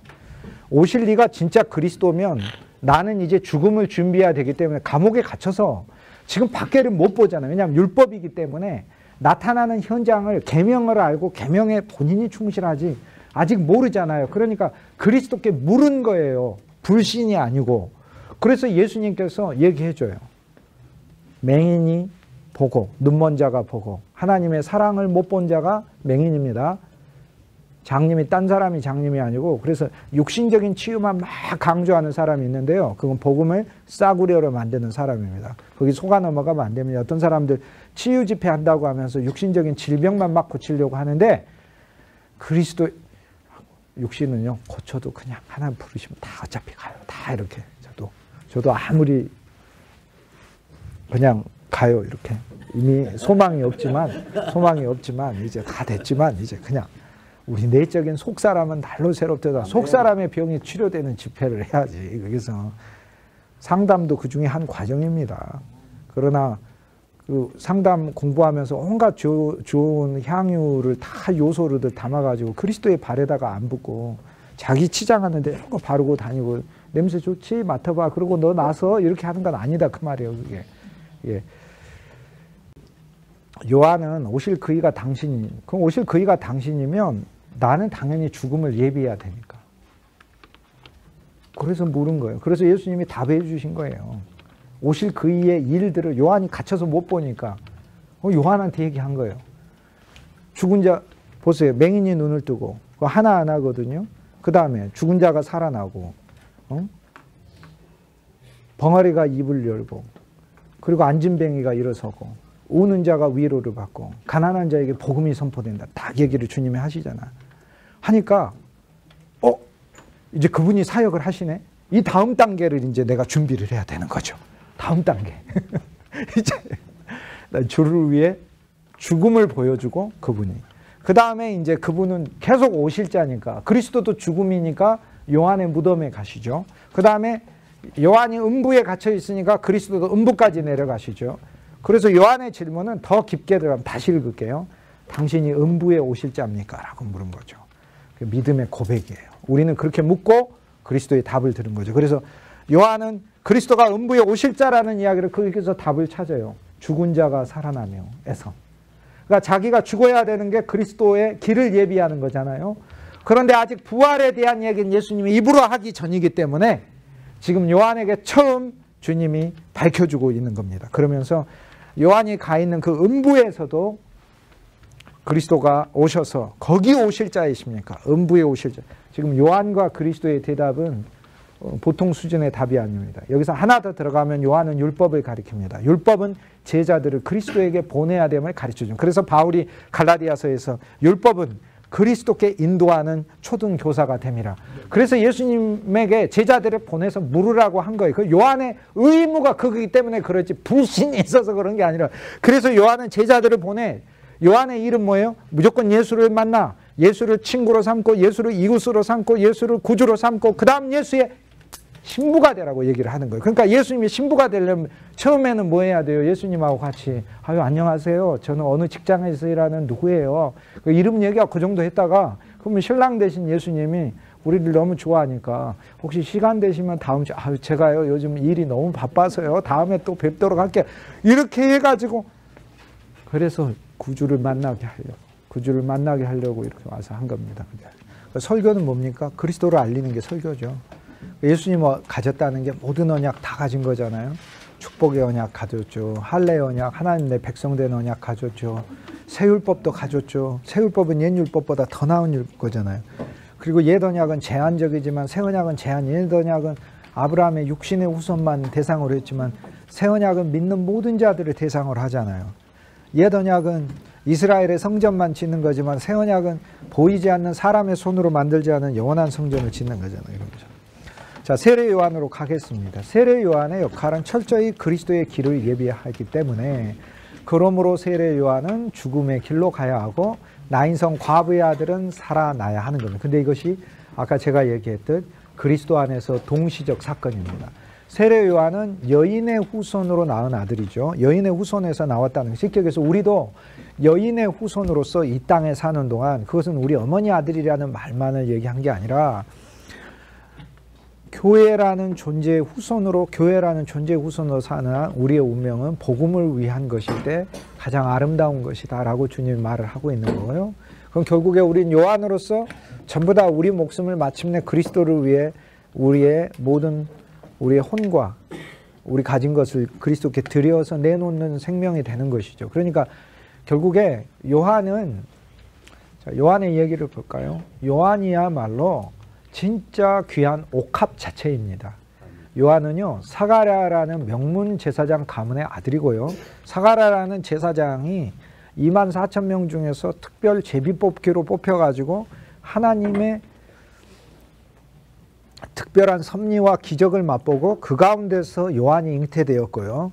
어려서부터 포도주와 독주를 마시지 아니하고 하나님의 성령으로 충만하였고 요한 자체야말로 사람 눈으로 봐서는 염소 가죽과 그리고 약대 옷과 염소 띠를 맨 그런 사람의 눈으로 봐서는 별것 아닌 모습이었지만 하나님의 눈으로 봐서는 진짜 염소 가죽으로 든든한 하나님을 향한 신실한 성실의 띠를 맨 사람이고 약대 같은 인물이에요. 하나님 눈으로 봐서는 진짜 약대. 온 세상 사람들이 망아지 같은데 목이 곧은 나귀 같은데 복음의 진짜 약대인 거죠. 하나님. 그러니까 요한은 인간적으로 봐도 진짜 귀한 옥합입니다. 그걸 빌립보서 3장에 바울이 육체를 자랑하는 사람들에 대하여 바울이 뭐라고 얘기해요?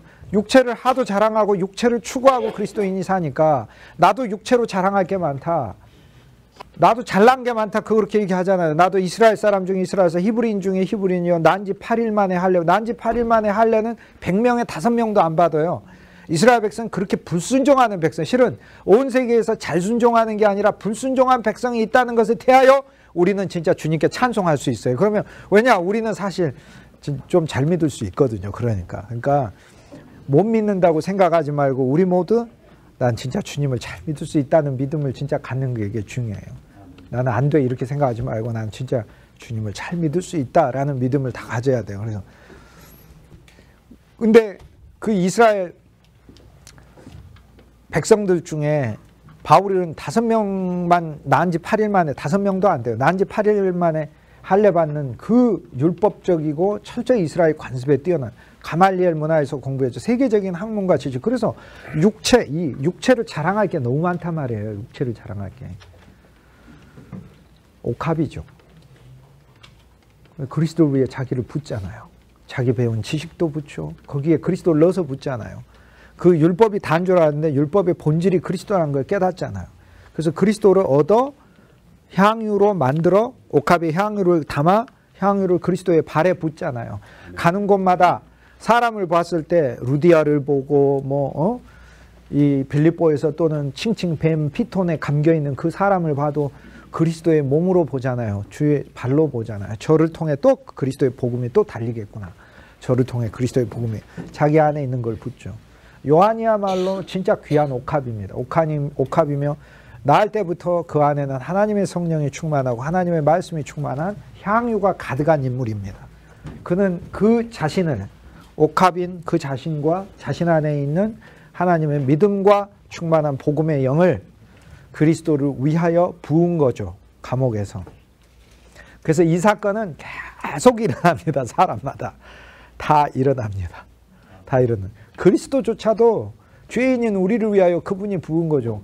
세상에 진짜 옥합은 그리스도예요. 온 우주에 그분처럼 아름다운 분이 있을까요? He is the fairest. 그는 가장 아름다워요. Of 10,000. 세상에 있는 수많은 사람 중에 그보다 아름다운 존재가 없어요. 진짜 없어요. 우리가 눈이 어두웠으니까 그가 정말 그 못생겨 보이고 보잘것없어 보이지, 경륜의 비밀을 깨달은 사람은 그분이 크도다일 뿐 아니라 얼마나 아름답도다 이거를 고백할 수밖에 없어요.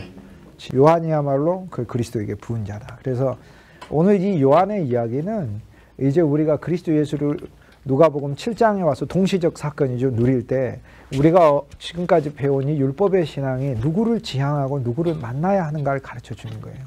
오늘 우리가 율법으로 교육하면서 도대체 이 사람들을 어디다 데려다 줄 것인가. 우리는요, 회중을 사역하면서 지금 요한은 철저히 그리스도의 말씀에 순종하고 있는 거예요. 뭐예요? 우리는 회중을 설교하고 양육하고 또 사람들을 상담하면서 어디다 데려다 주려고 하죠? 위로에다 데려다 주려고 하고 축복에다 데려다 주려고 하고 부귀에다 데려다 주려고 하죠. 그런데 그리스도에게 데려다 줘야 된다는 거 요한이 보여주는 거예요. 그리스도에게 데려다 줘. 그래서 자기 제자들을 그리스도에게 보내요. 그들로 하여금 직접 그리스도와 대화하게 하고 그리스도로부터 듣게 하여 이게 율법의 역할이에요. 그러니까 우리는 모든 자들에게 하나님의 율법 안에서 전하는 세례 요한으로 그들 가운데 내주하시고 함께 하신 그 그리스도와 그들이 대화함으로 그들 속에 그리스도가 조성하게 하는 거죠. 그리고 율법은 그리스도를 지칭할 뿐 아니라 율법은 그리스도로부터 이 복음을 들어야 돼요. 눈먼 자가, 하나님의 사랑을 못 본 자가 눈먼 자죠. 내 삶 속에서 예수님을 안 믿는 자만 눈먼 자가 아니고 그건 하나님을 없다 하는 자는 어리석도다. 그건 어리석은 자. 눈먼 자는 진리를 못 보는 자. 근데 이제 우리가 진리를 알았으니까 난 눈뜬 자다 그러는데 아무리 눈을 떠도 율법의 눈이 밝으면 그건 선악과를 먹어가지고 여전히 있는 거죠. 율법의 눈이 밝은 게 아니라 긍휼의 눈이 밝아야죠. 아멘. 긍휼의 눈이. 그러니까 하나님께서 성막에다가 떡을 12개를 놓으라고 그러니까 율법의 눈이 밝으면 제사장만 먹는데 왜 다윗이 먹느냐 이렇게 되고 이렇게 되는 거예요. 왜 다윗이 먹느냐 이렇게 되는 거예요. 이해가 안 되니까 그냥 뭐 다윗이니까 먹은 거고 말 안 하고 가만히 있다가 예수님이 먹으니 다윗보다 큰 이가 여기 있고 성전보다 더 큰 이가 있고 그 모든 떡 항목은 그리스도를 가리키는데, 근데 긍휼을 보고 그 본질을 본 사람, 하나님 집을 만들었을 때 율법은 그리스도를 만나야 하잖아요. 떡이 놓인 건 그리스도란 떡을 만나야 된다는 거 하나님이 보여주신 우리에게 메시지잖아요. 그러니까 첫 번째는 이런 거죠. 성막이란 걸 지어서 이스라엘 아버지들이 자녀들을 가르치기 쉽게 한 거예요. 하나님 누구예요? 그럴 때 성전 보여주면 돼요. 너 저기 그 재물들 있지? 저 재물들을 하나님께 바치는 거예요. 저 재물 왜 바치는 거예요? 비 잘 내리게 해달라고 바치는 거예요. 이렇게. 왜? 세상 사람들은 무슨 제사 합니까? 산당의 제사를 왜 하나님 싫어하죠? 산당 제사는 농경 제사 아닙니까? 비 내려주세요. 아니면은 거기 농사 잘 되게. 이스라엘 제사는 그런 제사가 없어요. 이스라엘 제사는 속죄제, 화목제, 속건제, 번제, 소제 이 제사예요. 무슨 제사예요? 하나님 비 내려주세요. 농사만 이 제사가 하나님 내가 죄인입니다. 내 죄를 속하여 주세요. 나 사람들과 화목하게 해주시고 하나님과 화목하게 해주세요. 이 제사예요. 그러니까 제사 수준이 달라요. 수준이. 그래서 하나님은 산당 제사를 우습게. 근데 왜 하나님은 산당 제사를 드리지 말라고 하죠? 비 좀 내려주세요. 아니면은 제 농사 잘 되게 해서 왜 기도를 하나님 싫어? 그건 당연한 거니까. 당연한 거니까. 매일 아침에 아이가 오면서 어머니 보고 어머니 밥 주세요. 그럼 밥이 있다는 거 알고 얘기하지만 어머니한테 와서 어머니 혹시 오늘 밥을 하셨습니까? 이렇게 묻는다면 어머니가 했지 이렇게 하죠. 그 다음날 오더니 어머니 어머니 오늘도 혹시 밥을 하실 건가요? 이렇게 물어보면 그 애는 밥을 줘야 될 애가 아니라 병원에 데려가야 될 애라고 제가 얘기를 했잖아요. 하나님은 우리하고 할례 언약을 맺으시고 영원히 우리를 돌보겠다고 약속하셨기 때문에 당연히 먹이신다니까. 그러니까 거기서 더 전진해서 여호와의 비밀을 구하라, 여호와 그분을 구하라 이렇게 되는데, 그게 아니고 산당제사네. 그래서 제사를 드릴 때도 야, 우리는 하나님께 선물이야, 우리는 하나님께 우리 잘못한 걸 가져가는 거야, 우리는 그 안에서 하나님과 이렇게 되는. 아버지 저기 저 물 대야가 왜 있어요? 그랬더니 너 매일 아침마다 씻잖아. 하나님이 우리를 씻겨주시는 분이라는 걸 가르쳐주는 거야. 그럼 하나님 우리를 언제 씻겨주세요? 네가 하나님하고 부를 때 하나님 너 씻겨주는 거야. 우리가 살면서 너무 때가 많아. 그런데 엄마가 너 씻겨주자니? 그러듯 하나님이 너 씻겨주는 거야. 하나하나가 하나님 사랑을 가리키는 거잖아요. 그거 들어갔더니 떡이 있는 거예요.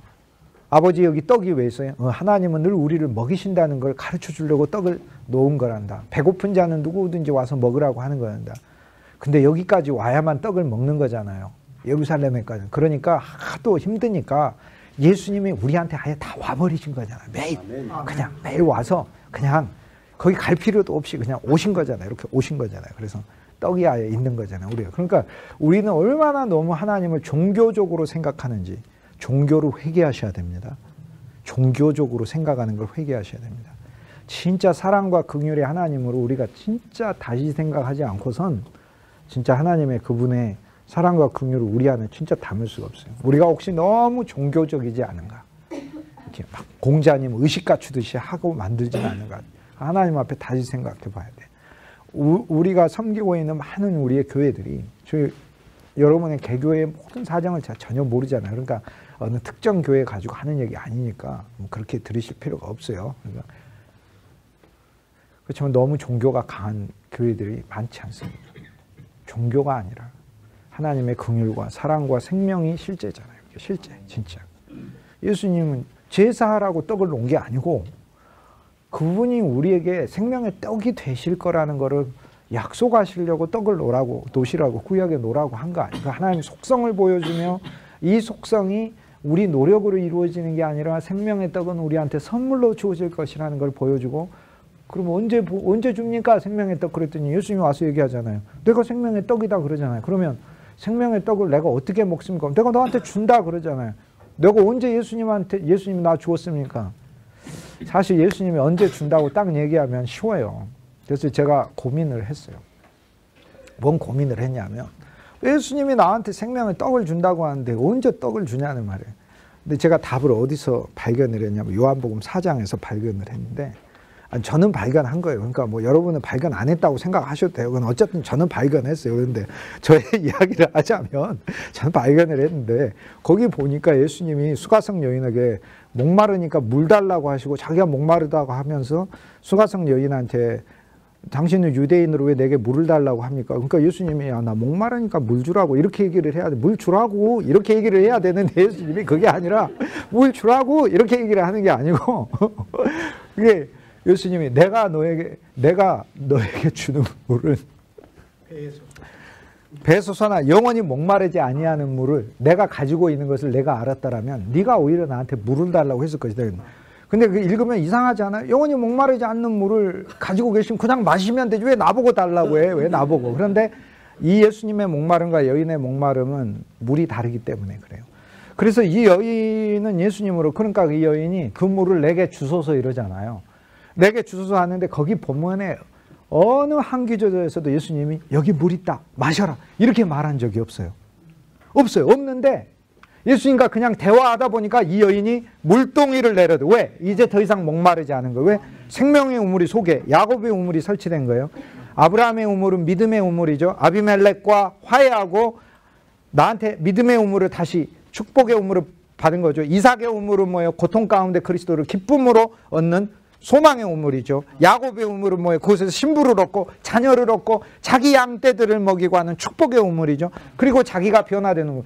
근데 야곱의 우물이잖아요. 어쨌든 그리스도의 신부가 된 이 우물을 자기 안에 설치된 걸 보잖아요. 그러니까 이미 예수님과 말하고 있는 동안에 이 여인은 계속 예수님을 마시고 있었던 거죠. 그럼 우리는 어떻게 예수님을 먹느냐? 어떻게 먹기는 어떻게 먹어요? 주 예수요. 그럴 때 이미 먹고 있는 거고, 성경 읽을 때 먹고 있는 거고, 여러분이 하나님의 말씀을 전하고 또 듣고 교제하고 하는 가운데 이미 그냥 먹고 있는 것이죠, 이게. 그러니까 우리 속사람에 일어나는 행위다. 다시 이제 세례 요한으로 되돌아가가지고 그리스도가 이렇게 말씀하셨잖아요. 누가복음 6장에 네가 계명을 알고 네 혼자 자라나는 게 아니라 나한테 와서 남으로써 너가 붙어 자라라. 나라는 반석 이 너라는 집을 지을 것이다. 반석 위에 집을 짓는 자와 또 같이 될 거라는 더 큰 축복을 줘요. 그러니까 반석 위에 내가 너라는 집을 지을 뿐만 아니라 너도 반석 위에 집을 짓는 자와 같이 된다고 하니 얼마나 감사해요. 나는 그리스도가 나를 지을 뿐 아니라 이제 내가 그리스도의 몸과 집을 짓는 자로 주님이 사용해. 어떤 게 하나 더 나간 축복입니까? 당신이 축복받습니다가 축복이 아니라 그보다 한 수준 높은 건 당신이 축복의 근원이 된다는 게 더 큰 축복이죠. 왜요? 그로부터 축복이 흘러가는 거예요. 축복의 통로는 더 큰 축복이고 당신에게서 축복이 넘쳐나서 모든 이에게 흘러가. 이건 더 큰 축복인 거예요. 그러니까 반석 위에 집을 짓는 자와 같이 될 것이다. 예수님이 이렇게 말씀하셨기 때문에. 그래서 그리스도에게 오라고 했잖아요. 그러니까 요한이 제자들을 붙들고 있으면 안 되는 거고 그리스도한테 보내야 하는 거고 그들은 그리스도에게 와서 들어야 하는 거고 율법을 가진 이가 하나님의 계명을 알았는데 이제 그리스도께 와가지고 들어야 될 말씀을 예수님이 얘기한 거예요. 맹인이 눈을 뜨고 하나님의 긍휼을 모르는 자는 하나님의 긍휼을 알고. 율법 아래서 뭐만 알게 되죠? 하나님 무서움을 알게 되죠. 우리가 율법 읽으면서 뭐라? 하나님의 수준을 첫째 알게 되죠. 와, 하나님은 이 정도까지 원하시는구나. 그래도 모세가 왔었을 때는 그렇게 높은 걸요? 어떻게 지켜? 이렇게 되죠. 살인하지 말라 이랬으니까. 근데 예수님이 오셔가지고 마음에 미워하지도 말라 그러니까 에이 가버려. 나 이거 안 지켜. 이렇게 되고 이게 복음이 아닌 거 이게. 그런데 그리스도는 나한테 붙어만 있으면 내가 알아서 저절로 너희를 이러한 마음을 갖게 해준다. 이렇게 얘기하니까. 그래서 어리석은 교회 목회자는 우리 교회에서 열심히 하십시오. 이렇게 얘기한 사람이고 진짜 현명한 교회 목회자는 아무 염려하지 말고 놀아도 우리 교회 안에서 놀고 밥 먹어도 우리 교회 안에서 밥 먹고 쉬어도 우리 교회 안에서 쉬고 그냥 아무 염려하지 말고 우리 교회 안에 그냥 있기만 해라. 저절로 그리스도 안에서 성숙해진다. 이렇게 하는 게 그지. 우리 교회 와서 열심히 하십시오. 이렇게 하는 것은 목사님복 한 얘기는 아닙니다. 아니고 절대 아니에요. 그러니까 정말 우리가 섬기는 교회에 대하여 더 자신 있게 우리는 얘기할 수 있어야 됩니다. 그냥 있기만 해도 은혜의 비가 막 확 내리는 교회에 대한 소망을 가져야 됩니다. 그 제자들을 보내서 반석 위에 지어지라고 보낸 거죠. 반석 위에 지어지라. 그리스도한테 지어지라. 그래서 그리스도한테서 들어야 될 얘기가 맹인이 눈을 뜨고 죽은 자가 살아나고 귀머거리가 듣게 되고 벙어리가 말하게 되고 우는 자가 위로를 받게 되고 가난한 자에게 하나님의 복음이 오게 된다는 것을 율법에서 그냥 선생이요가 아니라 그분은 내 구주요 내 친구요. 진짜 너무나 좋은 거예요. 더 나를 위로해주고 죄짓 맡은 우리 구주 어찌 좋은 친구인지도 몰라요. 슬픈 마음이 있는 사람 예수 이름 믿으면 영원토록 변함없는 기쁜 마음 얻고 찬송 얻고 다 얻는 거예요. 근데 그보다 우리가 그분이 진짜 더 그분에 의해 더 구출받고 더 구출받으면 결국에 He is the lily of the valley. 내 인생이 골짜기 같아도 상관없습니다. 나 그 골짜기엔 그리스도 꽃이 있으니까 나한테 얼마나 감사해요. He is the fairest of 10,000. 세상에서 제일 잘생긴 사람 잘생기신 분 많은데 제 눈에는 물론 여러분 예수님 다음으로 잘생긴 분입니다. 예수님이 제일 잘생겼잖아요. 그럼 얼마나 감사합니까. 그래서 그의 역할이 율법이기 때문에 그리스도에게 보내서 물어야만 하는 것이 율법의 그리스도를 준비하는 길이에요. 그러니까 율법은 그리스도께 보내고 그리스도께 물어야 하는. 그러니까 요한은 그리스도께 보내고 그리스도께 물어야 하는 거예요. 예수님이 요한에 대해 이제 말씀하신 규절을 제가 해볼게요. 여인의 후손으로는 큰 자나 하나님의 나라에서는 지극히 작은 자라도 그보다 크니라. 무슨 얘기입니까? 이 말이에요. 여인의 후손으로 큰 자는 세상적인 얘기를 예수님이 하신 게 아니네요. 지금 여인의 후손으로 큰 자는 누가복음에서 보자면 누가복음 3장 1절에 나오는 그 5 사람들이에요. 티베리우스, 그렇죠? 티베리우스, 그 다음에 루사우니아 이런 사람들, 루사니아 이런 사람들, 헤롯 안티바스, 여인의 후손으로 큰 자, 황제가 크죠. 그런데 주님의 눈엔 그런 거 큰 게 아니에요. 여인의 후손이라는 건 하나님의 경륜 아래에 있는 걷는 자, 히브리인들의 개념으로 쉽게 얘기해서 그는 여인의 후손으로도 그리스도의 복음을 전하는 자로 제일 큰 거. 그러니까 여인의 후손이라는 것은 믿음의 사람들이 사는 세상 안에서를 말하는 거죠. 믿음의 사람들이 사는 세상 안에서 내가 제일 큰 자가 되는 것은 권력을 얻는 게 아니라 주의 복음을 전하는 자라고 말을 해요. 그런데 이 세상 안에서 여인의 후손으로서 제일 큰 자는 주의 복음을 전하는 자고, 하나님의 나라에서는 가장 작은 자도 요한보다 크니라 이렇게 돼서 이 나라가 여인의 후손으로 사는 나라가 있고 그 다음에 하나님 나라에 들어가고 이 개념이 아니고요. 아까 제가 두 개 붙여서 얘기했잖아요. 두 나라는 우린 동시에 살아요. 나는 여인의 후손으로 이 세계 안에서 가장 커질 수 있는 방법이 있어요. 그건 복음 전하는 자예요. 그런데 하나님의 나라에서는 가장 작은 자가 되어야만 해요. 왜요? 섬겨야 하니까. 섬겨야 하니까. 그래서 그리스도는 요한을 칭찬하고 있는 거예요. 요한은 여인의 후손으로는 가장 큰 사역을 하고 있는 거고, 뭐 황제가 아닌 거예요. 복음의 황제인 거예요. 요한은 진짜 복음, 그러니까 큰 거예요. 근데 그리스도라는 이 나라에 있어서는 가장 작은 자가 되어 모두를 그리스도께 보내려고 이렇게 그리스도의 가장 낮은 백부장의 하인과 같은 역할을 지금 하고 있는 거예요. 다 그리스도께 보내요. 그러면 우리는 이 두 나라를 동시에 살고 있어요.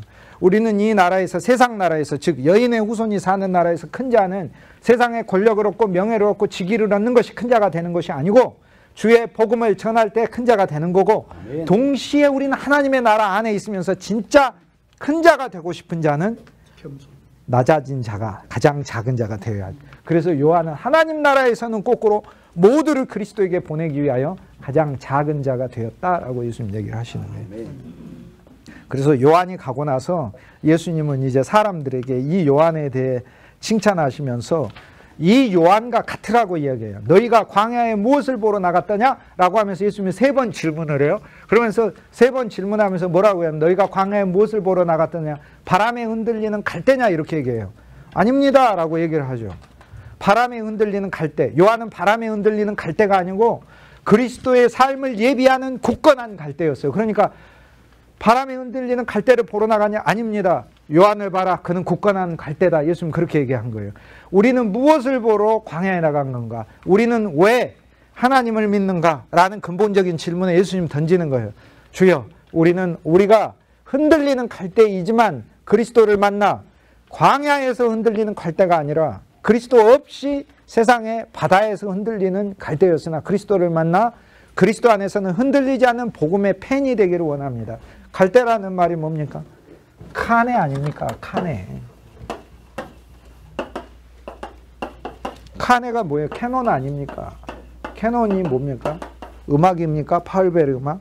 파울베르 음악도 캐논 같은 뜻이에요. 빰빠바밤빠바바바바바바밤 잣대란 뜻 아닙니까? 그래서 성경을 캐논이라고 하지 않습니까? 성경에 우리 인생을 재어봐야 된다고. 성경 가지고 우리 인생을 재어보라고. 재어보라고. 거기다 재어보라고. 재어본 결과 메네메네 대게로 우파르신. 현저하게 부족하네. 그러니까 현저하게 쪼개져야 돼. 완전히. 근데 할렐루야 아멘. 예수님이 하지 내가 뭐 어떡해. 할렐루야 아멘. 그리스도를 가지면 다 된 거니까. 그래서 카네. 바람에 흔들리는 카네. 갈대가 아니고 바람에 흔들리지 않는 갈대를 요한을 예수님이 얘기해요. 그래서 요한이 아닌 세대를 꾸짖고 있어요. 거기서. 너희들 뭐 보러 나갔어? 요한을 봐라. 그는 흔들리지 않는 갈대잖아. 너희들 뭐 보러 나갔어? 너희들 스스로가 스스로 보면서 바람에 흔들린 인생의 파도에 동남풍 불 때는 좋다고 하다가 서북풍 불 때는 그냥 뭐 찬바람에 무서워가지고 악심과 불신을 가지고 사는 게 아니라. 그래서 오늘 이성봉 목사님 기념 강좌 하는데 그 기념 강좌 이성 목사님이 제일 좋아하는 찬송 중에 그 뭐 부름받아 나서님하고 또 하나 찬송이 있어요. 사람을 보며 세상을 볼 땐 만족함이 없었네. 나의 하나님 그분을 뵐 땐 나는 만족하였네. 동남풍아 불어라. 따뜻하고 좋은 바람아 불어라. 상관없다. 서북풍아 불어라. 모질고 추운 인생의 바람이 와도 소용없다. 가시밭에 백합화, 예수 향기 날리니 할렐루야 아멘 이렇게 돼 있잖아요. 가사 찬송가가. 그래서 우리도 찬송을 할 때 진짜 그 찬송 안에 있는 그 의미들이 진짜 깨달아지면서 찬송 할 때 감사한 거죠. 그 동남풍이 불든 서북풍이 불든 상관없는 거예요. 동남풍 불었다고 막 좋아하고 이럴 것도 없고, 서북풍 불었다고 막 다 죽은 듯이 그렇게 살아도 없고, 내 인생이 가시밭이어도 골짜기여도 예수 향기 날리니 아멘. 나는 할렐루야 아멘 요 두 단어로 살겠다 그러죠. 엄밀하게 하면 할렐루야 아멘 오 주 예수여, 이걸로 살아가, 이걸로 사는 거예요. 이걸로 사는 거죠. 요한의 이야기에 그리스도께서는 요한을 꾸짖는 게 아니고, 뭐 바람이 흔들리는 갈대, 요한이 바람이 흔들, 그게 아니라 그 본문에 보면은 누가복음 7장에 예수님께서 저들이 요한의 세례를 받지 아니하므로 29절 그렇죠? 백성과 세리들은 이미 요한의 세례를 받았으나 30절에 바리새인과 율법 교사들은 그 세례를 받지 아니하므로 그 자신을 위한 하나님의 뜻을 저버렸다. 그러니까 요한의 길을 따라가고 요한의 얘기를 들어야 되는 적. 그래서 지금 거꾸로 주님께서는 지금 요한을 칭찬하시면서 요한의 길로 접었을 때 자기 의의로 살고, 그 요한은 뭐한 사람? 요단을 세례받으라고 하잖아요. 자기의 교만과 불신과 탐욕을 나만처럼 회개해서 요단에. 근데 왜 요단 세례인가? 왜 요단에서 세례를 받는 거예요? 구약에서 요단 건너면 어딥니까? 약속의 땅 아닙니까? 그러니까 얼마나 감사한 거예요. 그러니까 요한은요, 힘들게 하려고 한 게 아니라 구약의 이스라엘 백성이 뭐였어요? 요단에서 세례받고, 즉 광야의 모든 때를 요단에서 씻고, 광야의 생각도 씻고, 광야의 불신도 씻고, 광야의 어둠도 씻고, 광야의 하나님에 대한 원망도 씻고, 다 씻고, 광야의 실패, 38년의 실패도 씻고, 요단을 건너 이제 하나님이 우리에게 주시는 약속의 땅이고, 요단은 틀려요. 모세는 나이가 많아가지고 야 너희들 싸워라, 나 저 산 위에서 기도할게 이러지만, 약속의 땅에서는 여호수아가 직접 싸우잖아요. 여호수아가. 그래서 여호수아가 여호와 하나님과 언약을 맺어 가로되 이렇게 되는, 그게 놀라운 구약의 언약이 신약의 그리스도 안에 성취돼요. 예수님의 언약은 그러니까 준다는 언약만 있는 게 아니고 그분이 나와 함께 앞서 싸우시는 것을 보는 게 언약인 거죠. 그러니까 루터의 찬송 중에 우리 대장 예수 앞서 가시니라고 이렇게 되는 거예요. 그게.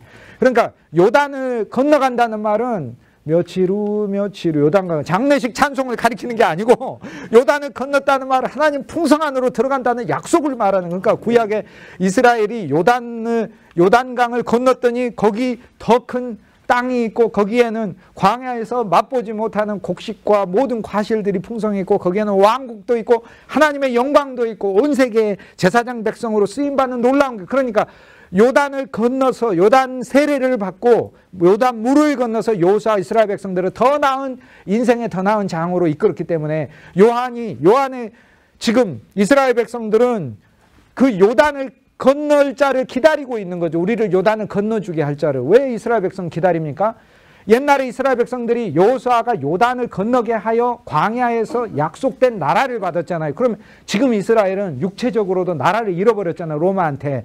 잃어버렸으니 지금 누군가가 우리에게 와서 이 인생이 아무리 이스라엘에 살고 있지만은 우리 것이 아니고 우리 풍성이었고 우리 믿음이 없는 이 현실, 비참한 현실을 우리를 누군가가 여기에서 요단을 건너게 하여 약속의 땅으로 가주게 해야 되는데, 그때 요한이 나타나서 요단강에 와서 세례를 받으라. 이 이야기는 드디어 약속된 메시아가 곧 올 거를 가리켜. 그러니까 요한한테 당신이 오실 메시아입니까? 라고 물어보니까, 왜? 그가 세례를 받으라고 그러니까. 그래서 요한이 내가 아니고 내 뒤에 오실 자인데, 그 자는 내가 주는 거하고는 비교도 안 될 만큼 엄청난 불과 영으로 하나님의 사랑의 불로 가득 주고 영으로 가득 주는데, 그 영 안에 모든 하나님의 거룩과 온전과 하나님의 신비와 비밀과 하나님의 모든 충만함으로 너희한테 부어준다고 얘기를 하잖아요. 그러니까 육의 모든 한계를 뛰어넘는, 양자역학적으로 이야기하면 10차원적 이상의 4차원 더 뛰어넘어 5차원, 6차원, 7차원, 8차원, 9차원, 10차원 이상의 차원으로 그도다 경륜의 비밀이요. 이야기할 수 없는 놀라운 차원의 그분의 풍성으로 우리를 이끌어 가준다고 하잖아요. 그러니까 요단의 세례 받을 때 얼마나 기쁜 거예요. 야, 내 인생에 요단강을 건너는 거 드디어 이제 하나님의 풍성이 오겠구나. 그게 믿음이죠. 그러니까 공부하시는 이 기간이 내 인생에 요단을 건너가게 하는 거구나. 이렇게 며칠 후 요단강. 근데 원래 그 찬송이 In the sweet by and by we shall meet on the beautiful shore. 우리는 반드시 저 아름다운 해변가에서 만나려는데 1절부터 4절까지 제가 가사 찾아보면 제이자 하나도 없어요. 요단에 조르단에 제이자도 하나도 안 들어가 있어요. 강 건너서 만날인데 어느 강이냐면 계시록에 나오는 유리바다예요. 유리바다 건너서 만날이에요. 요단강을 건너는 것은 그건 중국에서 번역할 때 150년 전에 잘못 번역해갖고 그래 찬송가를. 원래 그 찬송가 요단강 건너가 만날이가 아니라 며칠 후 우리는 유리바다 건너서 만날이에요. 유리바다 밑엔 불못이에요. 거기 그러니까 유리바다를 건너야 되는데 유리바다를 못 건너버리고 불못에 빠져버리는 거예요. 그게 아니라 우리는 수정처럼 맑은 유리바다를 건너는 거예요. 그러니까. 근데 불못은 밑에 있어요. 근데 우리는 지금 인생길이 그거예요. 불못인 것 같지만 그 불이 절대 녹이지 못하고 너무나 두꺼운 그 엄청난 수정 유리로 된 그 다리 위로 우리는 걷는 거죠. 중국에서 그 유리 다리를 만들었는데 5,000명 막 사람을 거기에 5,000명이 서 있어도 유리가 안 깨진다고 그러더라고요. 근데 그 열자마자 4일인가 5일인가 문 닫았다고 그러잖아. 2만 명이 동시에 몰려가지고 그래서 5,000명 버틴다는데 2만 명이 몰려버리니까 이렇게 인생의 유리바다는 깨지지만 유리다리는 깨지지만 그리스도의 유리다리는 깨지지 않는 거예요. 그게. 요단을 건넜다는 이야기는 이제 약속의 땅 풍성으로 하나님 우리를 요단에서 세례를 그러니까 요단에 세례 받으라는 이야기가 단지 세례 요한을 통해 하나님께서 너희들 막 죄인이다 하면서 어퍼커트 스트레이트 훅 날리고 막 하이킥 주시려고 하시는 게 아니고 이제 그 패배한 너희들의 이스라엘의 비참한 인생 그 인생을 내가 아브라함과 이삭과 야곱에게 언약했던 그 언약을 기억하시고 믿음과 소망과 사랑 안에 축복을 주고 내가 반드시 이루겠다는 그거를 기억하고 내가 너희를 요단 이후의 땅으로 인도하겠다 이렇게 생각해요. 그런데 요단 이후의 땅을 여전히 제자들은 그리고 이스라엘 백성들은 육체적으로 생각하고 제한적으로 생각했는데 그리스도 예수께서 우리에게 주실 요단 이후의 그 왕국은 너무나 놀라운 것이었죠. 그렇죠. 그거였죠. 그거를 요한 미리 보고 있었어요. 보고 있어서 이 왕국에 들어가려면 먼저 구주 예수를 알아야 되는데 요단에 와서 이전 자기 삶에 자기 의의를 청산하고 하나님 앞에 내가 죄인임을 고백하여 그분을 맞아들이고 영접하는 그 길로 하나님이 정하셨는데 바리새인은 노했다 이 말이에요. 싫다. 그래서 예수님께서는 요한의 길을 그들은 저버렸다 이렇게 이야기하고 요한의 길을 저버린 모델로서 그 다음에 시몬이라는 이름을 가진 바리새인하고 막달라 마리아로 추정되는 한 여인의 옥합을 부인 여인의 이야기가 이어서 나오는 거죠. 자, 그리스도께서는 어쨌든 우리에게 요 얘기를 하십니다. 첫째, 무엇을 보러 니들 무엇을 보러 나가느냐? 바람이 흔들린 갈대냐? 니들 자신을 봐라. 그런 바람이 흔들린 갈대를 위해 나가느냐? 자기 의로 살면 그런 존재. 그러나 요한은 바람이 흔들린 갈대가 아니었다. 그 다음 무엇을 보러 나갔느냐? 화려한 옷을 입은 사람이냐? 너희들 무엇 때문에 예수 믿느냐? 화려한 옷 입은 요한은 처음부터 약대 토록과 하나님 눈에 봐서 약대였어요. 마태복음 3장엔 동물이 7개가 등장해요. 요한이 있을 때 거기에 동물이 7개가 등장해요. 약대 토롯을 입고 거기에는 염소 가죽띠를 메고 독사의 자식들아 독사도 등장을 하고 하나님의 어린 양을 보라 어린 양도 등장을 하고 온갖 동물들이 마태복음 3장엔 7개나 막 등장을 해요. 그 그리스도의 복음 안에서 동물들을 통해 우리가 하나님을 체험하는 거죠. 그러나 요한은 약대 옷을 우리는 화려한 옷을 입게 예수 믿는 게 아니고요. 우리가 교회 안에서 일터 안에서 우리 직장 안에서 약대 토롯을 입기 위해 우리는 예수 믿는 거죠. 누군가의 눈에 그 사람이 야, 저 사람은 진짜 약대야. 우리 교회 약대야. 이렇게 돼야지 저 사람은 진짜 들나귀야. 들나귀. 아무나 치받아. 뭐 이렇게 되고 그러면 저 사람 망아지야. 뭐 이렇게 되면 진짜 힘든 거죠. 그래도 염소보다는 낫잖아요. 염소는. 근데 염소도 힘들어. 각자 제 갈 길로 막 가버리고 이러고 그러니까. 그런데 그래도 염소도 하나님께서 왼쪽에 모아두고 율법으로 확 때린 다음 양이 되게 하셔서 오른쪽으로 다시 옮기게 하시니까 놀라운 역사가 있는 거예요. 그리스도 안에서는. 그리스도는 밖으로 오신 거지. 물을 물되게 하고 포도주 되게 하고 물하고 포도주 간별하는 간별사로 오신 게 아니에요. 물이 변하여 포도주 되게 하고. 염소 왼쪽에서 그리고는 양으로 바꾸시려고. 염소가 양 가운데서 어이 이리 와 먼저 바뀌어야 돼 너는 이렇게 돼서 이렇게 이제 그렇게 해서 예수님의 일들이 오늘 우리들이 그래서 그리스도께서 뭐 하려고 예수 믿냐? 화려한 옷 입으려고 뭐 하려고 예수 믿습니까 우리가? 성도들이 좋은 직장 갖고 좋은 직위 갖고 예수 믿습니까? 진짜 아닌 거죠. 뭐하러 예수 믿습니까? 요한의 영을 가지는 것 아닌 건 약대 토롯을 입을수록 더 좋아해야 돼요. 하나님 나한테 어떤 신분의 옷을 벗기면 저도 하나님이 입히신 신분의 옷이 있는데 그 옷 안에 제가 문둥병이 걸리지 않을까 심히 두려워요. 솔직하게 진짜로 그래요. 예. 그 다음 주님이 무엇을 보려는 그럼 3번이나 질문하잖아요. 그 세계를 보게 하시는 거예요. 세계를 보게 하시는 첫 번째 바람이 흔들리는 갈대냐 너고 그 두 번째 화려한 옷 입은 사람이냐 하면서 다른 사람이에요. 그 다음 3번째 무엇을 보려 나가느냐 선지자냐 하나님에 대한 거예요. 나하고 너하고 하나님에 대한 거 세계를 보는 거예요. 그 목적을 본질을 선지자냐 선지자보다 더한 자라. 왜 더합니까? 훌륭합니까? 그리스도를 말하는 선지자니까. 옳고 그름을 말하는 선지자가 아니라 그리스도의 길을 예비하는 선지자니까.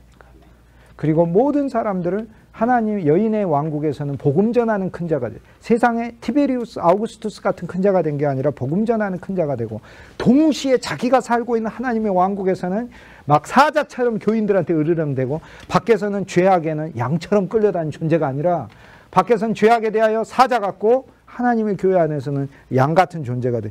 가장 요한은 하나님의 나라에서는 동시적인 하나님 나라에서는 가장 작은 자가 되어 모든 자를 그리스도께 지금 보내고 있다. 이렇게 하고 있잖아요. 이렇게. 예수님이 선지자보다 더한 자니라. 이렇게 얘기를 하시며 그런데 많은 사람들이 요한과 예수의 제자들은 요한의 제자들은 세례를 받고 하나님의 경륜에 참여하여 이제 그리스도를 만나 점점 그리스도를 배워가고 예수님이 말한 이 과정 눈 먼저 하나님 사랑을 못 봐서 눈이 멀어 있는 하나님 사랑을 보게 하고 우리 속에 하나님 사랑이 있음을 보게 해 주십시오. 하나님 사랑을 못 보면 아직도 내가 눈 먼 겁니다. 내 인생 안에 나는 내 인생 동안 너무나 막 어려움과 고난과 슬픔과 뭐 고통과 막 이런 것만 있었어요. 그래서 자기 고난과 고통과 어려움에게 빠져서 사지지 마시고 하나님 사랑을 그 속에서 봐야 눈이 열리는 거고 이렇게 하나하나씩 더 교육되는 하나님 그리스도의 프로그램을 보여주고 가르쳐주고 있는 거죠. 누가복음 그리스도의 말씀 속에는 바리새인들 보고 이 세대가 불의한 이 세대를 무엇에 비유했고 하나님을 불신으로 대하는 그리스도를 불신으로 대하고 필요 없다고 생각하는 이 세대를 무엇으로 비유할까 하면서 장터에 노는 아이들과 같은데 요한은 와서 애곡하였으나 너희들은 요한과 함께 애곡하지 아니하였고 나 그리스도는 와서 너희와 함께 먹고 마시고 신랑과 신부의 혼인 잔치를 하자고 하였으나 너희는 거꾸로 나한테 와가지고 왜 울지 않느냐 너희들이 울고 있으면서 왜 우는 게임을 하지 않느냐 이렇게 얘기를 한다는 거죠. 그래서 요한은 와서 먹지도 마시지도 아니하면서 자기가 먼저 하나님 앞에 금식하고 자기 자신은 그리스도 안에서 이전 모든 것을 굽는 세상을 굽고 그리고 죄악을 굽는 그 모습을 보여주고 그리스도는 와서 그리 하나님 안에 있는 풍성을 보여주는 두 가지 잔치를 그럼 두 가지 다 노하고 있는 자기의로 사는 존재를 가리키는 거죠. 그래서 그들은 그들을 위한 하나님의 뜻을 저버렸다. 이게 참 가련한 그리스도의 말씀이 들어있는 이야기죠. 그러면서 그러한 모습들에 대하여 이제 그 아래 비유에 우리가 어떠한 존재로 나아가야 되는지 보여주고 있습니다. 우리는 더 그리스도를 그분이 이렇게 가장 세상에서 아름다운 분으로 보여져야 된다라고 얘기를 하는 거죠. 진짜 많이 탕감해줬다. 그분은 다 내 거를 다 갚아줬다. 이렇게 했을 때 어찌 주 예수가 사랑스럽지 않게 여기겠어요. 어떤 사람은 자기 이렇게 행위의 죄만 용서해줬다 생각. 어떤 사람은 자기 마음의 죄만 용서해줬다 생각하고 어떤 사람은 자기가 있는 지금 과거의 죄만 용서해줬다고 생각. 어떤 사람은 과거와 현재의 죄를 용서해줬다 생각. 근데 진짜 그분은 500데나리온이 아니라 1만 달란트를 다 탕감해준 분으로 생각하면 어찌 주 예수가 좋지 않으리요. 그렇게 되는 거죠. 그래서 사람마다 알지라 everybody ought to know. everybody ought to know who Jesus is. 예수가 누구인지. 우린 예수가 누구인지, 예수가 얼마나 좋은지, 예수를 소유한 게 얼마나 모든 것을 소유한 건지 그것을 전하는 게 설교인 거지.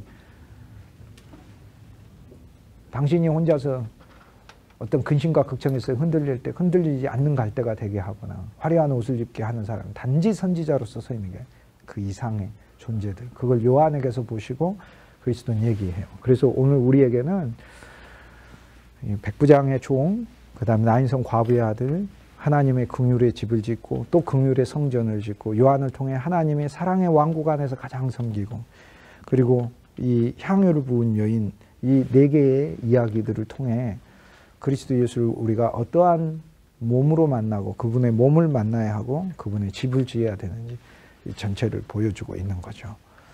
Everybody ought to chat. 모든 사람은 얘기를 해야 됩니다. Who Jesus is. 예수님 누구이신지. He's the fairest. 세계에서 최고 미남이시죠. fairest가 미남이란 뜻이에요. He's the fairest. 최고인 이런 뜻이죠. Of 10,000. 예수님이 진짜 그렇게 안 보였다면 그걸 회개하고 야 그리스도 나는 당신처럼 멋있는 사람이 없습니다. 그래서 만약에 이제 우리에게 이게 없다면 아직도 나는 예수님을 바리새인의 마음으로 대하고 있는 부분이 아닌가 생각해 봐야 될 겁니다. 오늘 여기까지 하도록 하겠습니다. 수고 많이 하셨습니다.